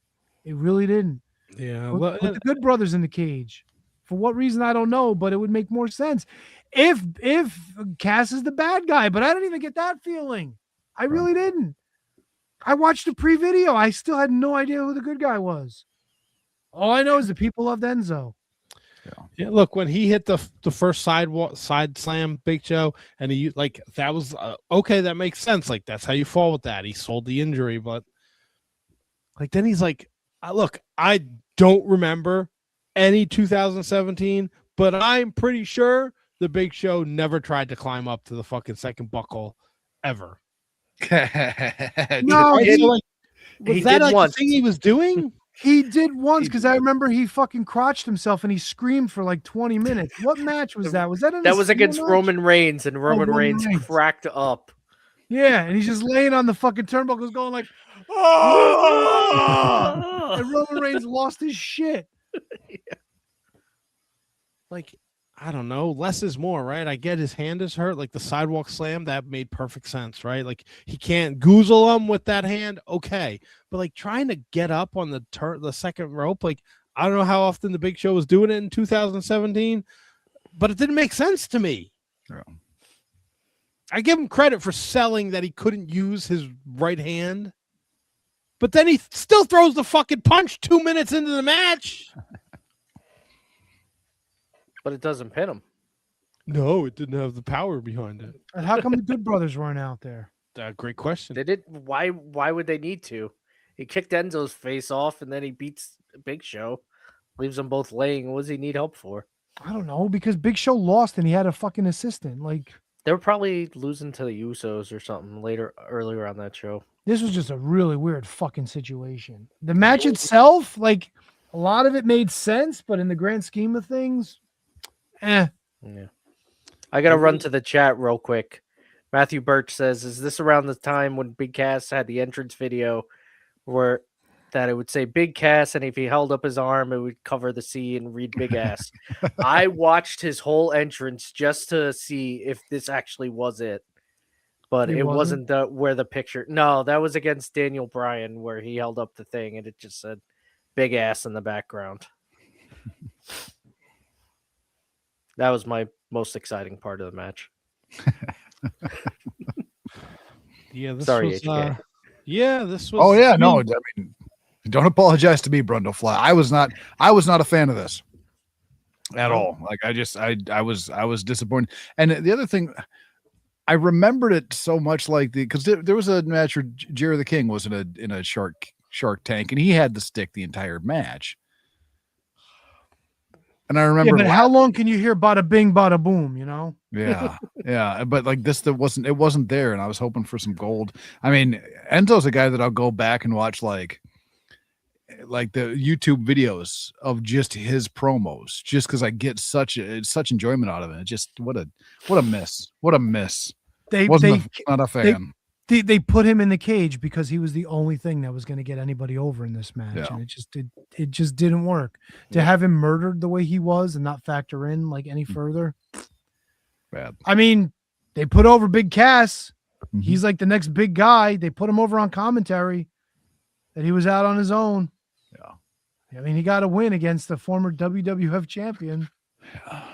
So former WCW champion too, if we're being honest. Yep. ECW champion. I'm going to give this a little more love than it deserves, actually, because like I really wasn't completely out of the water on it. So I'm going thumbs in the middle, but I feel like I'm the only guy. No, I'm going thumbs in the middle. The biggest pop, to your point, Tony, was Enzo getting out of the cage. Yeah, when he put the fucking lube on and he fucking takes his drawers off. Oh, it was stupid, I hate to say I'm going thumbs down on this. Thumbs down, yeah. I was not entertained. Double T, what'd you give it? I go in the middle too. HK? I didn't hate it. There was just a lot of things that I just a lot of head scratching for this one. A lot of this is what 2017 WWE was like. You know, I was leaning towards thumbs down. But getting naked and lubing up to get out of the cage. I knew it. That's a fucking funny spot. I'll go from down to I'll come up to the middle. I'm going to come up to the middle. I was pretty sold on down, but the more I think about it, the fucking lubing up and getting naked to get out of the cage, that's pretty good. The hard thing is he did it for no apparent reason. Like, and he did it so late in the match. Yeah. It's like he forgot, and then he did it, but it didn't lead to anything. It led to foot in the face. It was it. To put I'm out. It was to put Big Cass over. Yeah. I did like Enzo when he became the cruiserweight champ and he was doing all the shit with the cruiserweight division. And then unfortunately everything happened that happened, but that would have been it was a perfect fit for him and it was working out well. He could have had great matches hiding all of his flaws with a lot of talented cruiserweights. I think that's the reason why him and Cass work so well, is that you're able to really, really hide another talent's flaws within the confines of a tag team match, and having Cass on the outside being the big guy, being the power, and Enzo coming in and just fucking get the shit kicked out of him, getting some sympathy going back, and Enzo still being able to work the stick that he was. That was such a good tag team. Such a good dynamic between those two. Brundo, you still sticking with that with thumbs down? Yeah. All right. I guess the streak is done. I mean, look, that means we just got to start a new streak. Yeah. Yes, it does. And I think we defer to Tony on this one. Oh, I've got a fucking doozy for you. I've got a doozy. All right, doozy it up. Homework us. This event, where this match is from, featured New Japan, WWF, WCW, and War and Romance. Ooh. I'm taking you to May 3rd, 1993, to the Fukuoka Dome in Fukuoka, Japan, for Wrestling Dontaku 1993 for the champion versus champion match, the Great Muta, IWGP champion, against WWF champion Hulk Hogan. Nice. We're going right back to starting the streak over on a fucking hot match. Isn't this the match with the super long run? The ramp? Clothesline? Oh, completely possible. Yeah, it's been a while since I've watched it, but yeah. Where can one find this vehicle? I'll send you the best one that I found later on today. I found it. Yeah, I found it later in the day today, but I will send you the link. There's a bunch of variations of it on Daily Motion, but I'll get you the good one. I found like a good one. I'll text it over to you. You get that? Nice. Send that to me when you send it through the group text. Also send it solo to me. Yeah, it'll pop up on my Mac, and I can just pull the link from there. So show description. I have it. I have it in my recents, so like I should be able to pull it up pretty easy. Yeah, this is. I think this is one that's going to get us back on track. Cleanse the big ass palate. Get rid of that fucking Diddy party in the cage. Diddy Hogan Muta 93. How could you go wrong? How could you go wrong? You can't go wrong. That's right, Brundo. You can't go wrong. Speaking of not going wrong, Double T, what do we got on tap for next week? We have a reschedule. I don't know if I put him on the list, but I take him off the list now. And it was confirmed today. You know him from his time in the USWA, his one appearance in the WWF Royal Rumble. And he's part of a great wrestling family. The one and only Doug Gilbert will be joining us. And I believe he's working on a new book about his deceased brother, Eddie, that he's coming on to talk about. So there's a lot there. There's a lot to talk about with Doug. So that should be definitely an interesting conversation next week. Very nice. Very nice. I think that's all we got, right? We'll have an update on the picks. I got what's dropping? And a winner. And a winner. Yeah. And a winner. If you're not subscribed on the youtube.com/The Shining Wizards, you can find this show. You can find homework sections. You can find all the interviews. You can find a ton on there, but also from the vault. We've been releasing old interviews. Last week was Max Caster. This week, this Friday, the 16th, an Alexander Hammerstone interview. Fuck yeah. Which is a riot. It's right after he captured the open weight, national open weight title. So you can listen to me and Tony and KJG talk to him about that. And we're going, back into the vault and uncovering a lot of old interviews. We got Myron Reed coming up. We got Thunder Rosa coming up. I sent Tony a couple episodes today where I would like to pull some really, really old interviews. I didn't realize that the YouTube has episodes as early as episode like 500, 504. Oh yeah, we were doing OBS and Zoom. Yeah, and Zoom at that point. Yeah. So I mean, but it's still fun to pull a lot of these older interviews. So they drop in the vault, and they're pretty easy listens. They're some of them are 15, 20 minutes. Some of them, the Thunder Rosa one was like 35 minutes. She tells a fucking great story about when she became a U.S. citizen. She sang Real American, which I thought was hysterical. And that's, a lot of these, the Thunder Rosa interview took place during the pandemic. There's a Teddy Long interview that we're going to release in February. That took place during the pandemic. So, I got a lot of good things we're working on here for the YouTube and for the Wizards Weekly, and we're just doing a lot of fun stuff over here. So I don't remember. Does he retell the story of racist Ric Flair? I have not gone back and listened to it yet. I'll tune in for that. I know there was a lot of technical difficulties, and at one point he didn't have a shirt on. He was selling his player masks too, wasn't he? And I think he called me at one point too.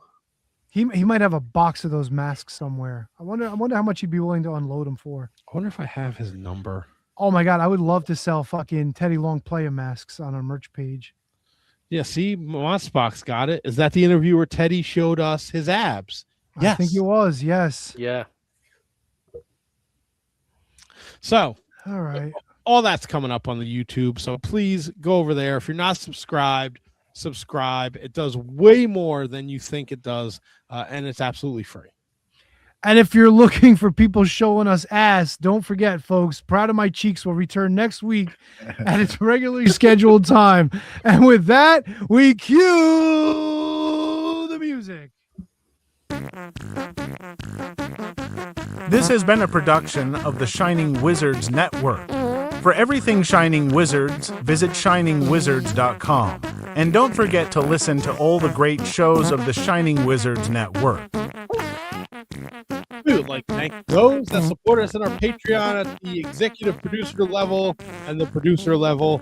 Mr. Manny Russo, producers, Kate Hensler, High Five Tom, Ryan Schlong, Al Day, Kathy Hummer, Michael Hammond, Keith Barker, David Henry Bauer III, I, Doug Biscuits, Emily Brock, and Jesse Elwell. Thank you all for your support.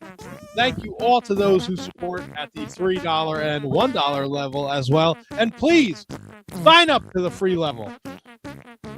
Good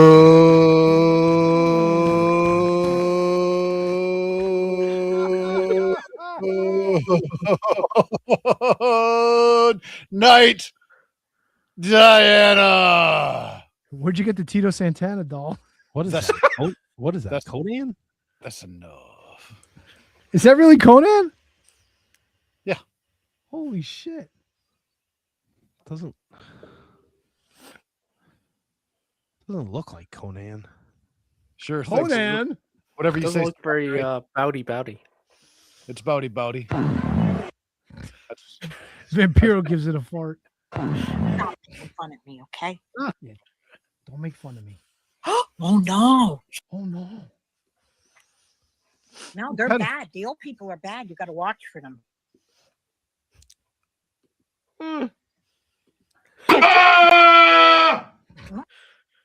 No, some girl talking and talking. She was boring. Figuring somebody would come. Whoa. Ma, really? I want your mother's phone number too. I got to call her. No, absolutely not. Bye, everybody. Now I'm scared. Oh, now I just see me by myself. She got old or something. The whole apartment was full of blood. Hey, are you the country dude? Stop making fun of me, okay? I'm coming hard. Hell yeah. Oh, buddy. I know it's late. We could do this all night, but I know. No, we're not doing this all night. Bed. Yep. Did you end it? Yeah, of course. He always sends me the what do you call edibles? Send your mother edibles, people.